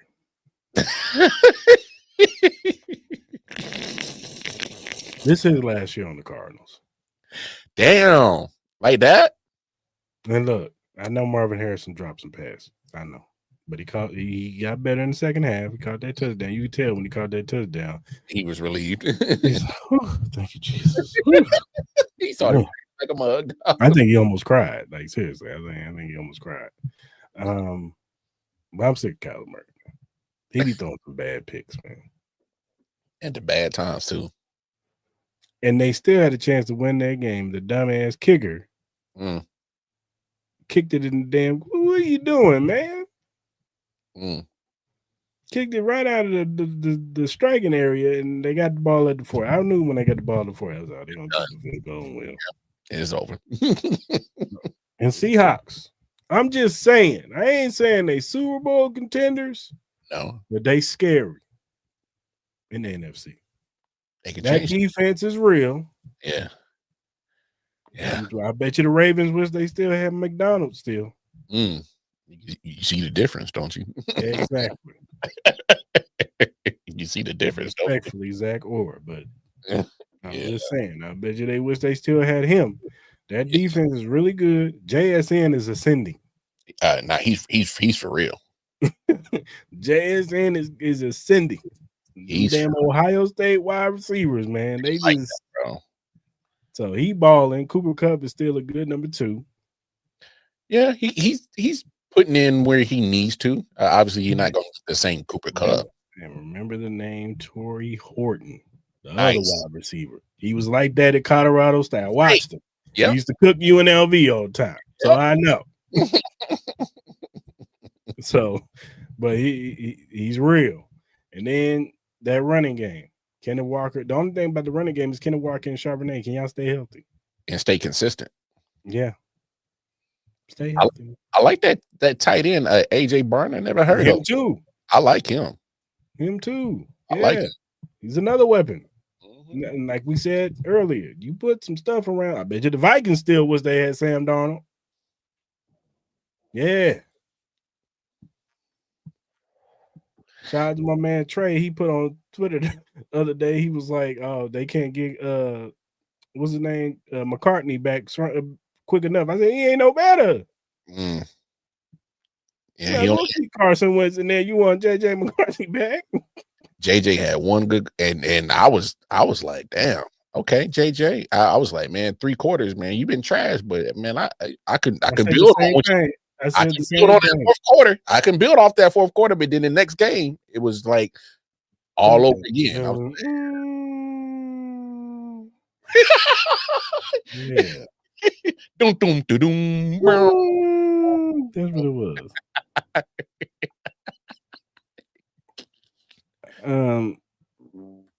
Yeah, I got you. Yeah. Hey, here it is.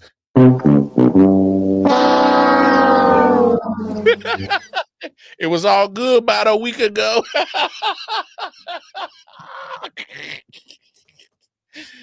Hey, dog.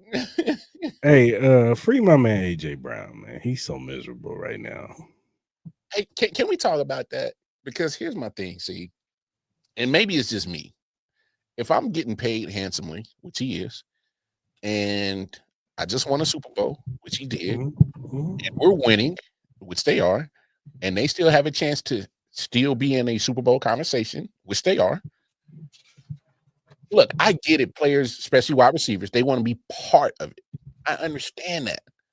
But if I'm looking at all those other factors, I'm paid and we winning, man, you ain't even got to throw me the damn ball, not even once. I ain't tripping, man. I hear you, Mar. From a team expert. Yeah, that sounds all good and down. So when I want to re-up that contract and the GM says, "Oh, yeah, you had 37 yards, 28 yards, 40 yards, okay, 25 yards, you got me, 27 yards, you got me, dog, you got me, you 6 got me. touchdowns, you got me, okay, and you want what?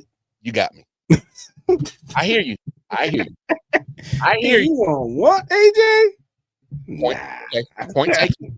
No, hey, point taken. I'll shut up now. You right. But we got to remember, I get it. We just want to watch these boys play. But from a business standpoint, I get AJ Brown. They got incentives in their contract. If they get these many yards and these many touchdowns and these many catches, they get this percentage of money. And we all know that these contracts in football are not ironclad. They're not. They can rip them things up right now. Okay, point proven. You're right. So I get AJ. I get Devontae Smith too. He ain't happy either. I didn't look at it that way, but you are absolutely right, because that's why we got to keep taking account when these dudes is on the sideline and they sad or they mad. It's because these teams ain't stupid, man. Nope. If they can find a way to win and not give that wide receiver that extra, they're gonna do it. They're gonna do it. Yeah. Why you think the sideline was so happy that year with Chris Jones when he was trying to meet that incentive and he got that last sack in that last game? The sideline was happy for him. The Chiefs didn't have to do that. No, he set his ass right in the game, man. We ain't playing you. Hey, yeah, we need you to win the Super Bowl. Yeah, we need you for playoffs. Sit down, bro. But no, they did it in good faith. Now we're gonna let you get your money. Yeah, I hear you. Point proven. So I get AJ Brown. I feel that because I don't know how that factor went over my head, and normally I'm on top of my shit. But that's a great point. I need my ducats, and yes, I'm paid handsomely now, but that contract is going to expire at some point, and I want to re-up. So, and if you're not giving me my numbers. And let's be real about the Eagles. Outside of last week, where they actually just won, they outright beat the hell out of the Buccaneers. The Buccaneers are injured right now. I ain't trying to get them no bail, but they are hurt. But they were the better team on that field. And I'm not saying that the Eagles are not a good team, but last week was the best game they had where they put it all together. Let's be real. The Cowboys game, they should have lost. If CeeDee Lamb catches any of those passes, different conversation. They lose. If Travis Kelce catches the ball in the end zone, there's a possibility they lose that game. So from 4-0 to 2-2. The Rams game, if they don't block field goal and run it back, they lose the game. Damn, so you saying 1-3. That's why I say they winning like the Chiefs did last year. They did. They have been. They forgot the ball has bounced their way this year. Outside of last game. Last game, Sunday, they beat the hell out of the Buccaneers. Even though the score doesn't show that, they were controlling that game through and through. And I do like that fake tush push they did last week. That was kind of creative. I can't stand Nick Sirianni. I'm not a fan of him at all.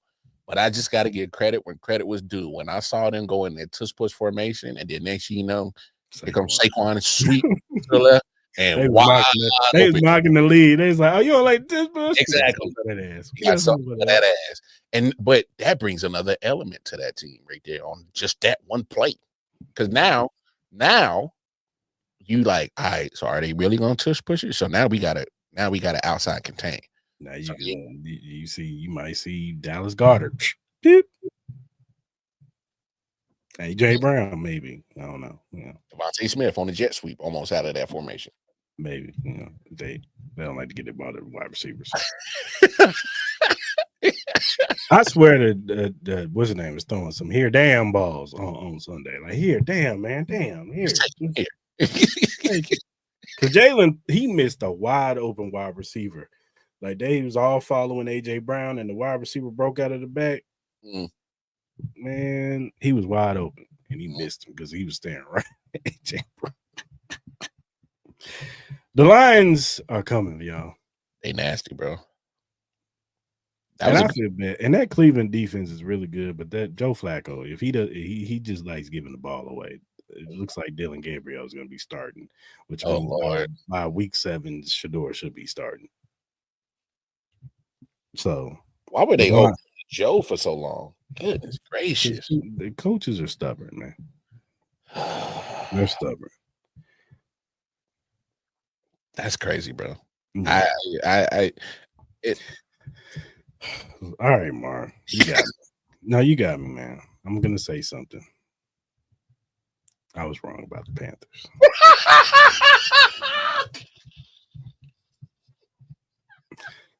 You got it only took you 4 weeks to realize that shit, bro. Well, last week they goose egged Atlanta, and you saw how Atlanta looked this week.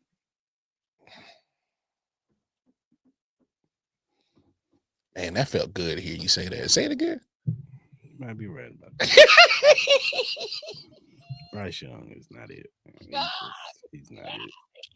He's too small, man. He's too small, dog. He frail in the tail, man. Too small, man. Hey, you know it's bad when the Patriots, who are not known for offense, put up 42 on your ass. Yeah. And I just want to say, A.D. Mitchell, if I see you in the streets, bro, it's on sight. Because you cost me my ticket on Sunday. You fumbled the football at the goal line. No, when I saw that play, I was like, and not only that, the penalty he had, it took a touchdown.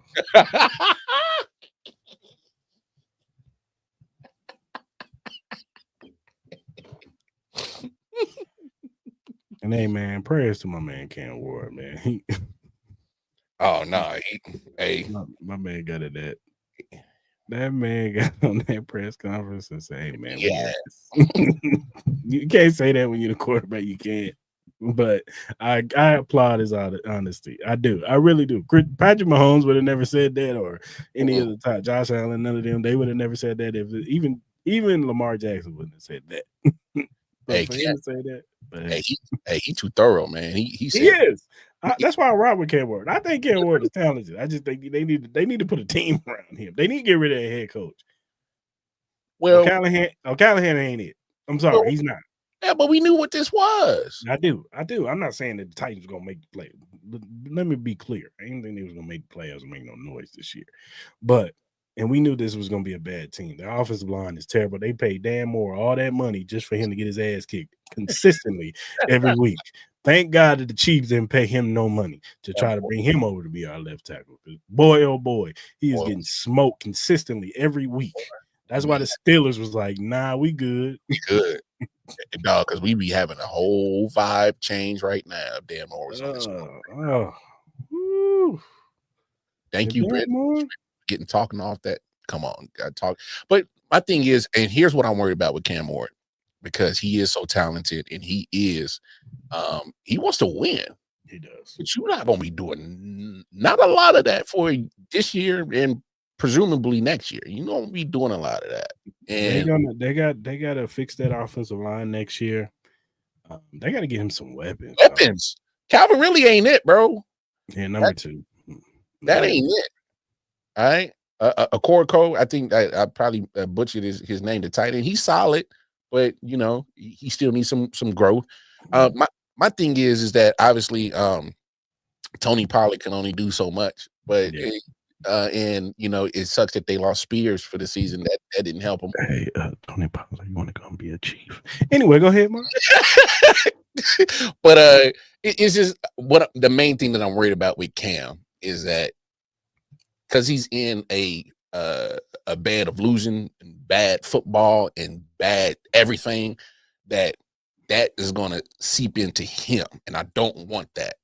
Because I think Cam is strong-minded enough to know that, look, man, I'm in a bad. That's why you pick number 1, dog. Yeah, you're going to a team. That's just the NFL. You go into a bad team. Not everybody gets a great situation like C.J. Stroud did his first year, or even Jalen Daniels. Even though in Jalen Daniels, we didn't think the Commanders was going to be in the NFC Championship game. We didn't even think they was going to the playoffs. Ain't nobody saw no 12-5. So, everybody don't have that type of story. So you got to roll with the punches. You got to be strong, brother. Stick in there, because hopefully it's brighter days and but you got to believe in the management too. Well, and I think that's what it is. They've been going through general managers, they've been going through coaches, and now they're going through quarterbacks.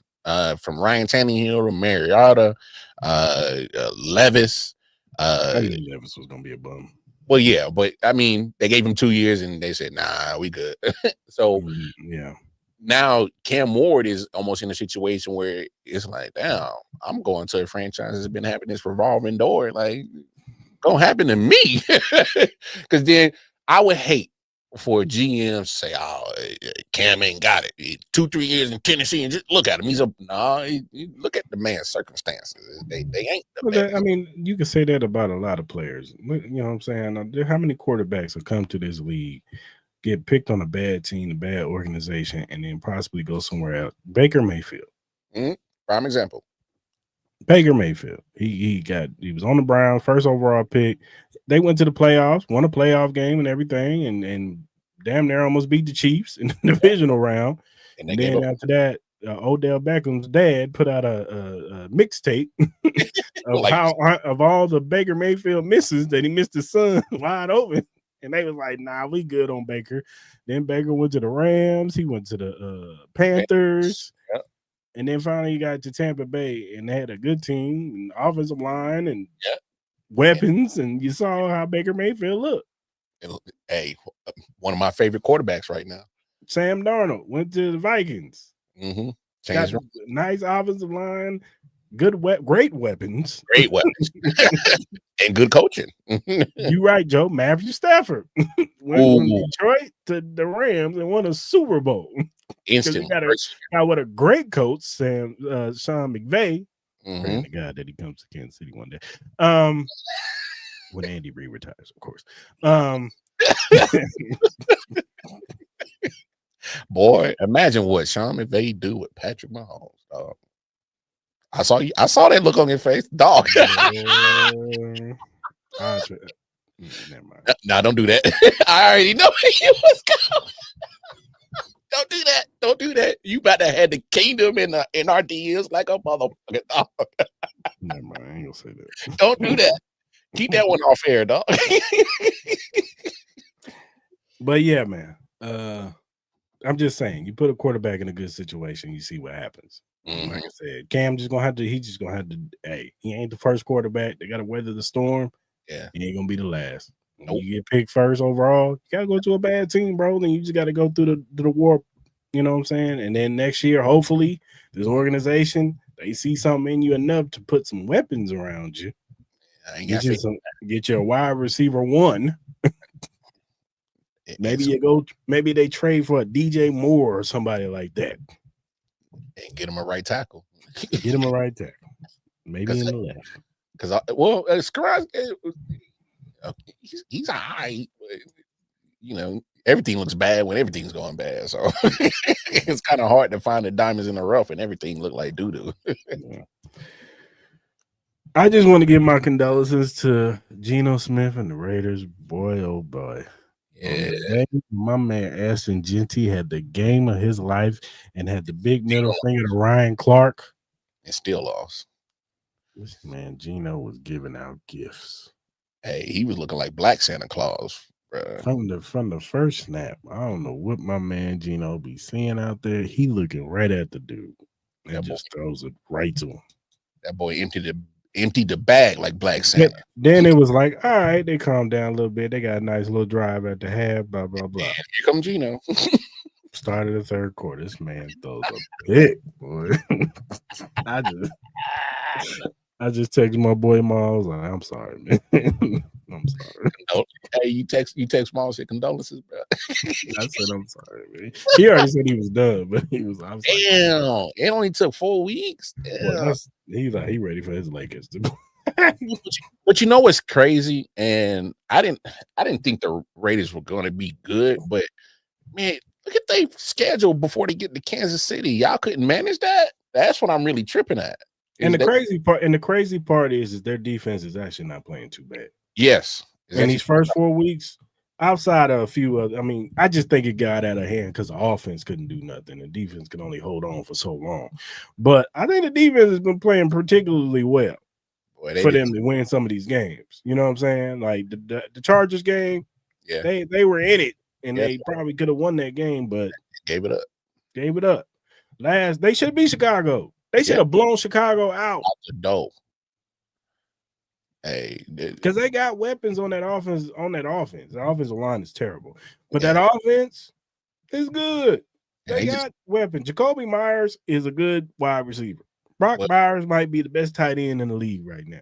True, but Chris, it's about to get worse. They just lost their starting tackle. It's about to get worse, right? Yeah, it's about to get worse for them. And so here's the deal: if they couldn't manage to be over 500 with this schedule leading up till week 7 before they got to Kansas City, if they weren't going to be over 500, it was going to be over, and it ain't looking too good. Chip Kelly decides, let me change your stance, Ashton Genty. Well, I know why we picked you, but everything you did in Boise, no, forget that. And change your stance. That man said, nah, man, bump that. I'm going back to my stance, and blew up. So, but look, we gotta have a conversation about Chip Kelly. He is not a good professional football coach. He is a college coach. I repeat, he is a college football coach. Say it one more time for the people in the back, Chris.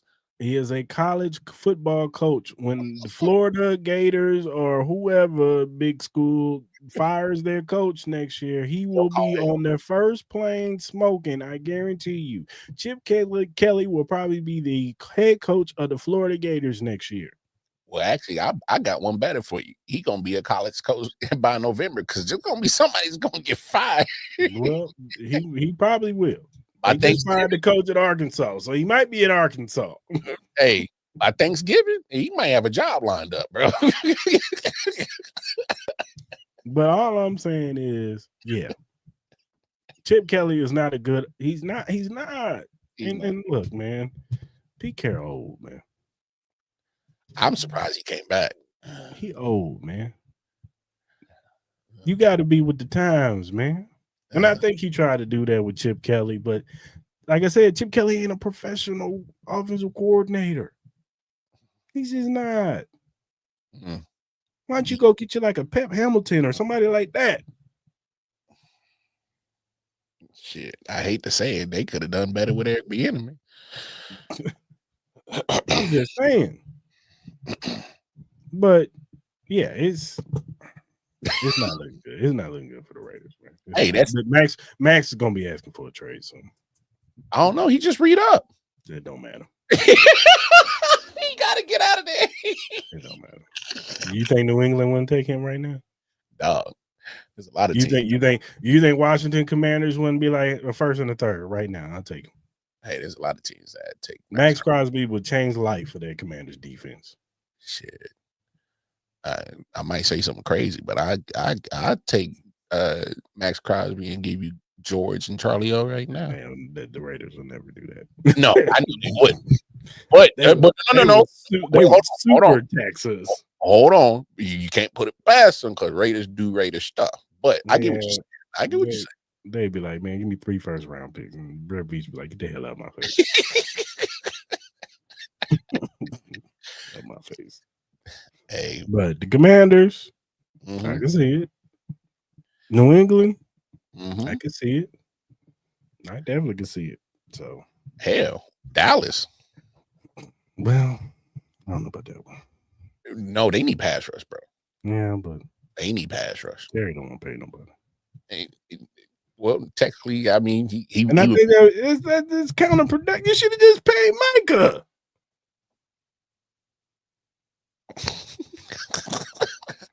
You trade Micah away just to go trade that pick. Use that pick to go get Max Crosby.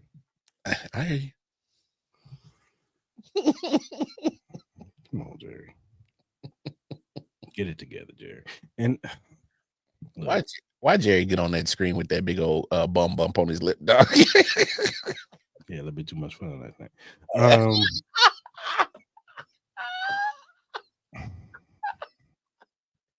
See, the Dallas Cowboys cheerleaders are America's favorite cheerleader squad. That's what he said. Can I ask you a question? What's up, C?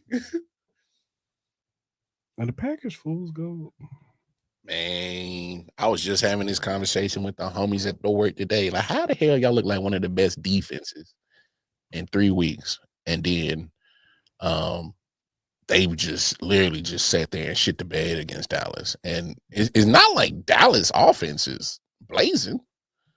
There was no CD Lamb.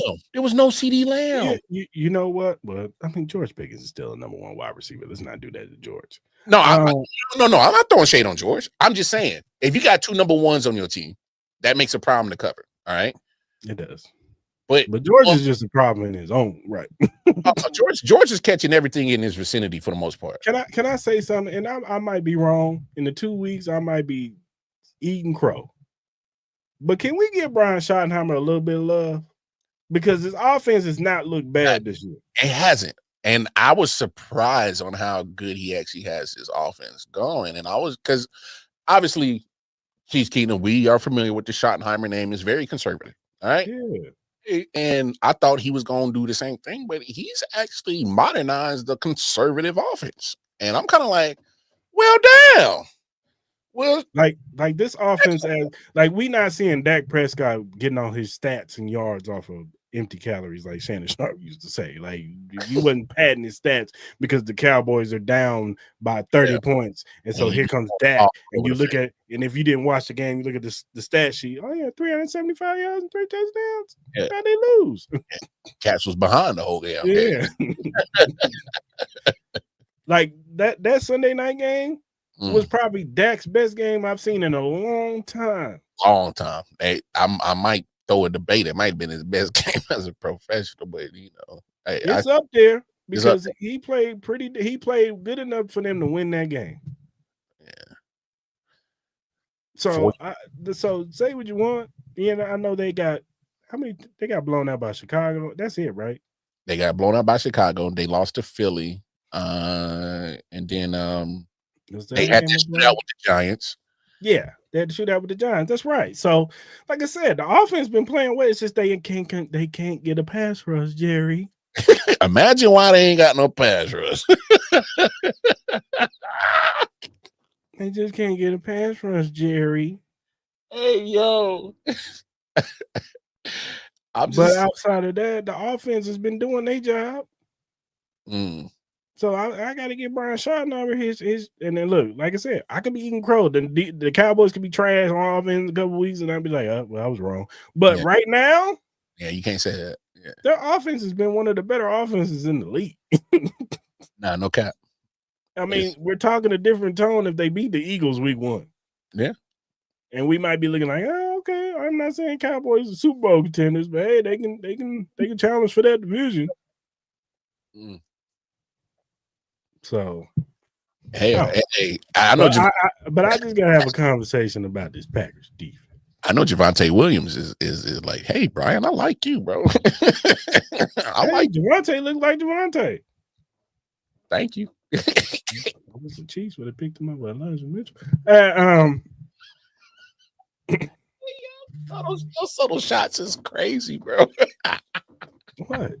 Your subtle shots under the radar are crazy, bro. What are you talking about, man? Hey, man, I ain't saying nothing. But you were saying about the Green Bay Packers defense. I was disappointed in them on Sunday. Super disappointed. I thought Michael was going to. He was a non-factor outside of that last sack, which whatever. But it was late in the game. Yeah.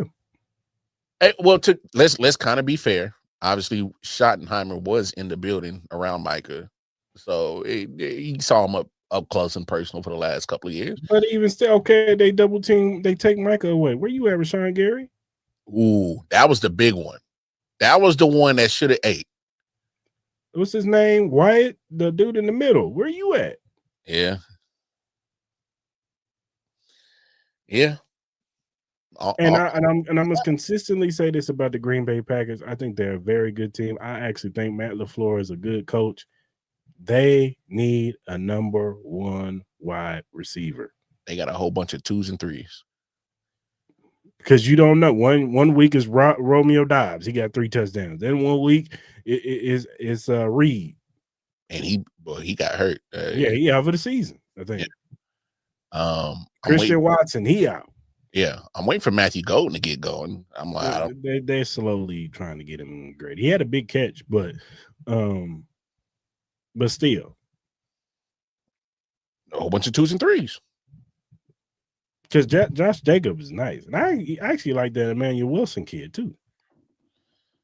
Man, they over here got my man Josh Jacobs down there doing everything, dog, on offense, bro, and they still kind of struggle. What's his name? The tight end. Oh, Kraft. Yeah, Tucker Kraft. He's good. He's been getting in the end zone. He got me a couple. He got to kind of help me out a couple of my parlays. So I ain't even gonna hate on him. I bet. Dude balling. Hey, the many time touchdowns look good when Jordan throwing them to him. So yeah, I was a little disappointed in that Packers defense on Sunday. I'm not even gonna talk about that disgraceful team on Monday. That team with the tiger stripes. Hey, that irrelevant team with the tiger stripes. Even though they lost to the team that I hate, but dog, how the hell All that money spent on that roster, and they still ain't spent not adequate or quality money on that offensive line. And then your man get hurt because he's been getting his. All right, so I'm probably in the minority about them drafting Jamar Chase. I understand why you did it, but when Joe Burrow just came off his rookie season and couldn't finish it, got his knee tore up because his pressure was crazy, and you didn't address that the following season, knowing that you needed that, and you look, okay, so that was what Joe got drafted 2020, and then Jamar Chase 2021 draft. Mm-hmm. It's 2025, and you ain't fixed it. Hey, Bengals fans. Hey, listen up. Yeah, look at me. Come on in. Have a seat. Bengals organization, Bengals fans. You dumb asses. You signed T. Higgins and did not re-sign Trey Henderson. And then you know what you could have did? Guess what you could have did? Hey, talk to him, dog. Talk to him, man. Had Josh Simmons Left tackle and put Orlando Brown's big ass on the right side. His natural position. He's more natural on the right than it is on the left. Your offensive line probably would have been a lot better than what the hell this shit is. But I can't fault you because I like other 31 other teams, and Houston, yeah, who needs offensive line? Hey, Hey. They thought that his medicals were going to come back, right? I guess the Chiefs medical staff is just that damn good that they just attentive and looked and said, "Hey, his knee is fine." Man, watch 5 offensive tackles go in the first round next year, bro. Oh, that's definitely going to happen. Bengals is getting the left tackle in the first round. If they don't, they're stupid. They're dumb as hell. Hey, I'm just saying, bro. Shamar Stewart was not going to be the replacement. They would. That was. Yeah, he's definitely not that. He didn't even produce like that at Texas A&M. So, none of those defensive linemen did. Hey, and I hate to say it, there's a lot of people in that do a lot of the draft analysts and do all the draft research. It was like, boy, them boys reached in the first round to go get Shamar. They did reach. Well, I'm not a draft expert. That ain't my thing. I could only talk about what I watched Shamar. I watched that Texas A&M defensive line. Mm-hmm. And Shamar wasn't it. They it's not that they weren't. They didn't produce. You saw all the talent on that field. He wasn't just the only one. Yeah, it's a whole bunch. It was the other one. I forgot the other kid's name, but they just couldn't produce. And Texas A&M was good. Well, I remember Jimbo he's a good recruiter, so he was getting top 5, top 10, at least, recruiting classes. Damn near every year he was down there. But then you look at the stats, and you're like, how? 2 sacks? How? What? So, yeah, I just. Now, I can argue if he didn't get injured, but if he would have been a New England Patriot. He'd been the first. He'd have been blocking for Drake May. Yeah, because I think he's a better prospect than Will Campbell. Because Will Campbell got the little T-Rex on. Hey, he's doing his thing right now. So you talking about like Toy Story T-Rex? They wanted to make him a guard. And then his arm length kept changing. 1 minute is this, and the next minute, no, he's got the right length. I was like, okay. All right. Okay. I guess y'all trying to convince him he's a left tackle. All right. But yeah, I'm just saying, man. I'm just saying. Yeah. No, Mimbo's been good though. For the Jets? Yeah. He's been good. He's been really good. No, he's been good. He's a baller. Well, you see where they run the ball at with the Jets. Yeah, he's a right tackle. But no, he's been balling though. Dude's been balling. He's probably one of the better picks that the Jets have had in a long time on that offensive line. Hey, real quick, can I say something about the Jets? Uh-oh. No, it ain't crazy. I'm just because take away the concussion from Justin Fields. He's actually been playing pretty solid this year. And last night, watching that game against Miami, and I give Miami credit. I think their pass rush is solid, and you still got some pieces, man. I'll take Bradley Chubb right now. Bradley Chubb, Chop Robinson, Jalen Phillips is now healthy, and he's getting pressure. So the pass rush is there. Everything else you got questions about. Well, I don't have questions about Minka Fitzpatrick. He's the best. Yeah, he's one of the best. He's one of the best. He just got a problem with the other people playing secondary. So I don't even know who's out there. I don't either. And that's why we don't, because they are not doing too hot. But when you see what he does with little to no protection and still able to make plays, right? I'm looking at the Jets, and I said this last night. They are the team where I can see the promise that they could actually turn around, and I give Aaron Glenn a lot of this credit. He's trying to go in there and change the culture of almost damn near 40 years of just straight up losing mentality. It's like you can see it, but they're still the Jets, and so they still have that hovering over there where it's like, damn, man, it's like the promise always gets. It's like what Breece Hall said in the post game. We shoot ourselves in the foot all the time. When we get it right, we shoot ourselves in the head. He shouldn't have said that, but we ain't lying. Yeah, they can't get it. Is literally they are literally. You can see the promise, and it looks so bright, but it gets dimmed by their past because they can't shake it. It's been a lot of losing in that building. Yeah, I feel bad for Sauce. I feel bad for Garrett Wilson, man, because Quentin Williams is a defensive tackle that people can't talk about because they team suck. Yeah, he's one of the better defensive tackles. Not too far behind from Cris. He's not. So they actually got some pieces on that defense and offense. Breece Hall looked like Breece Hall again. Just saying. And now, you know what I'm saying, they lost Braylon Allen. So now they really going to have to use Breece Hall. So Chiefs fans, stop asking about Breece Hall. He ain't going nowhere. He damn sure ain't coming to Kansas City. They going to super tax. Jets should draft Lenore Sellers. I like Lenore Sellers. I see the upside with him, but I also see Anthony Richardson when I see him. Woo! Like, I see the upside, and I see what they see in him. This Man City Anthony Richardson with more snaps is crazy. I'm just saying, man. I see another 6'5", 230, 40-pound quarterback who can run, who got a strong arm, but he's not consistent. Fair. And maybe it's the pieces around him. I do like the wide receiver they got out there. I think his name Nick Harbor. He's like 6'5", 240. That dude's huge, and he runs like a 4.3.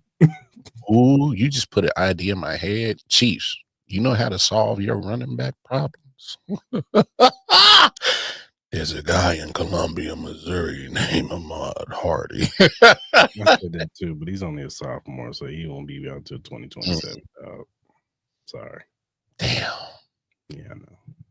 Well, I was about to push that bandwagon to the top. You still keep an eye on him, though. Yeah, you keep an eye on him. He's in your backyard. He's definitely going to be a top 5 pick. Yeah, the way he playing right now. Good. He's definitely going to be a top 5 pick. I'm going to tell you right now. Bama, we coming. Yeah, I better be Vanderbilt. That's all I got to say. Is that what you said?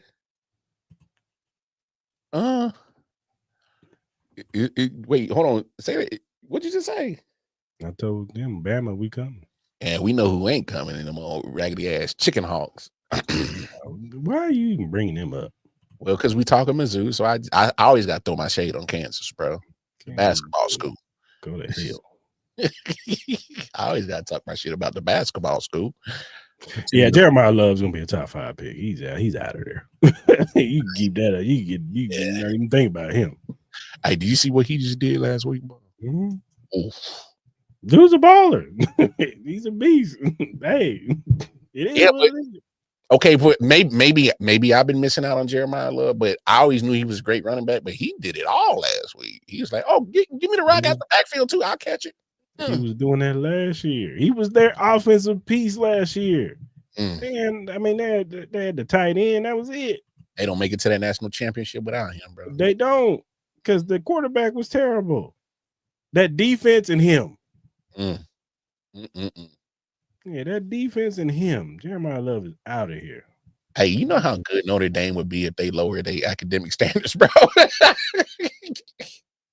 And let Nuck and them come on to Indiana, bro. But they know Nuck ain't got them grades. Yeah. Hey, Notre Dame don't even bother recruiting Florida. They probably don't. Well, Notre Dame's turning it around though. They had a hard opening act. And they had first two games. They had a hard opening act. First two games. You had to go against Miami and you had Texas A&M. It's just like, well, damn. If they really wanted to, they could ruin college football with the NIL if they really wanted to. They got money. Well, that's what I'm saying. If they really spent it in the NIL part. Nah, you know who I'm hoping for, Sammy? The Oregon tight end. Oh, what's his name? Ferguson. The Oregon tight end. Travis's replacement. Because you saying the replacement ain't in the building, huh? I'm sorry. I love Noah Gray. Oh, come on. Now I wasn't talking about him. Now I was talking about Jared. Who? Okay. I got my answer. Yeah, Sadiq. Yeah, you're right. Hey, I like him. him. Yeah, Sadiq, nice. Yeah. But I like Max Clare too from Ohio State. But Sadiq is nice. I'm with you on that, Joe. If we get him in the first round, I wouldn't be mad at it. I wouldn't be mad at it at all. Now even though I think we're gonna go defensive tackle or defensive end, I think we go defensive end. Like that kid from Miami drop, I can see him. Okay.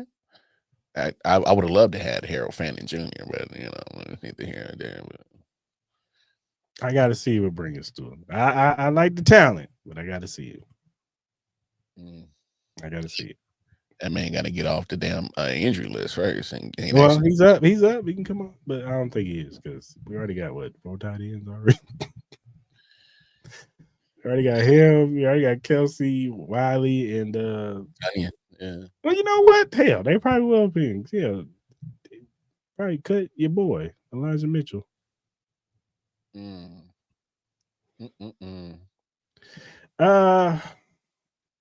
He's not flashing like I thought he was going to be. He flashed early in the season. He did, but it's just not. It's not showing. It's early though. It's early. Omar Norman Lott has actually been playing, really good, but yeah, pretty solid. He has been solid. Because I shout out to our boy Red Kingdom, bro. They be on that man. Hey, Trey be on Omar, dog. Hey, Trey be on Omar. Leave him alone, Dre. I told y'all he was a reach. Stall him out, Debo. He was a reach. Stall him out, Debo. I told that man was a reach. Hey, stall him out, Debo. That's funny. That is funny. Hey, I do want to pat myself on the back. I called the Giants taking down the Chargers. What are you talking about? I'm the one that called that. Well, we both called it. That's what we do on this show. We keeps it real. All right. I knew they was gonna lose. That pass rush was gonna give what's the name? Hell. It was too good. Shout out to Dexter Lawrence. He tipped it to himself and got an INT. It was too good. Jackson Dart didn't even have to do that much. Hey, the moment I saw Nick Benito whipping up Joe For now, Sammy. For now. The way I saw Joe all getting beat like a drum by Nick Benito the week before, I said, "Oh yeah." And then Abdul Carter said, "Excuse me."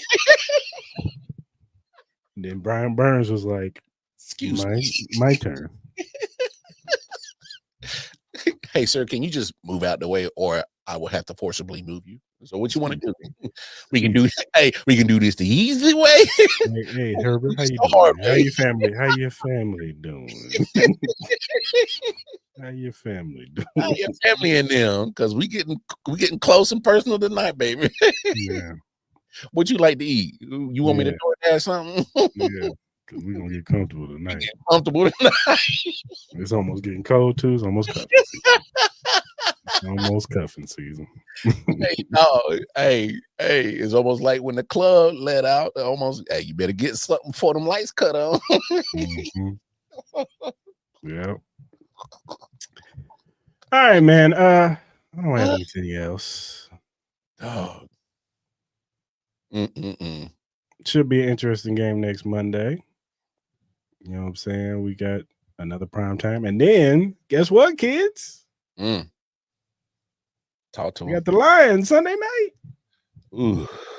Lisa's at home. 2 primetime games back to back. You know what happens after that, baby? Ooh. She. And hey, man, look, I know it's catching on, but I don't get this EGE. I was about to say, like, what? Everybody gets to eat crap. I'm sorry. I don't get the 67 thing. I'm that's the kids. Okay. They do 67. They do that. It's from a song. Okay. Well, I know it's from a song. I couldn't even tell you who the artist is. You won't. It won't matter. He won't be here. He one of them one hit wonders. I wouldn't even call him that. Damn. He another one of them artists that kid today, gone tomorrow. Damn. Damn. Microwave artists. Pop them in for 2 seconds. Ding. Ding. And that's it. Hot pockets. Hot pocket artists. That's what I call them. Hot pocket artists is crazy, dog. I know before we get out of here, I am kind of shocked that they're going to go to Dylan Gabriel against that Vikings defense in London. That's kind of shocking, just a little bit. Bit. It can't get no worse. It can't, but unless he throw like 4 pick sixes, then that's possible. I can't even lie. I think I got the Vikings defense. I'm sure playing them this weekend. Watch Dylan Gabriel cook that. Don't you do that to me, dog. Oh my God. Man, I did. Don't you do that to me, dog. Don't you do that to me, dog. Don't you do that. My man Jerry Judy put like $150, 2 touchdowns on y'all. Quinshawn Juggins running all over you. I have liked what Quinshawn has done so far. He's nice. He just got to get his legs underneath him, and he look what he's doing while doing that. Nah, he's if he had a full training camp, he'd be good. 30-21. I like it. Okay. I like it, bro. All right, Brian. I like that. Because I think I went 24-17 and you went what? 27-20? Okay. 27-20. Word. So we right there, bro. I'm with you. All right, man. If you look at the screen, you see the QR code to the BetUS website. This is for first-time users only. You go ahead and scan that, put your information in, put the promo code JOIN125. You get 125% sign-in bonus, plus 10% gamblers insurance because they got other things on the websites. That is 3 risk-free bets on $100 up to $5,000 on your first 3 bets. That means if Mar wants to bet and puts $100 in his account on his first 3 deposits, and he loses, guess what, Mar? Hey, I don't lose my money, do I? No, you don't lose your money on your first 3 deposits if you lose, man. I like that. And after that, it's you're on your own, player. That's on me. That's on me. You're on your own. But go on over there, sign up, put $100 bets in on your first 3 deposits.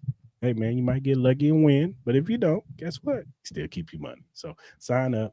Tell them the Arrowhead Chief Podcast. Also,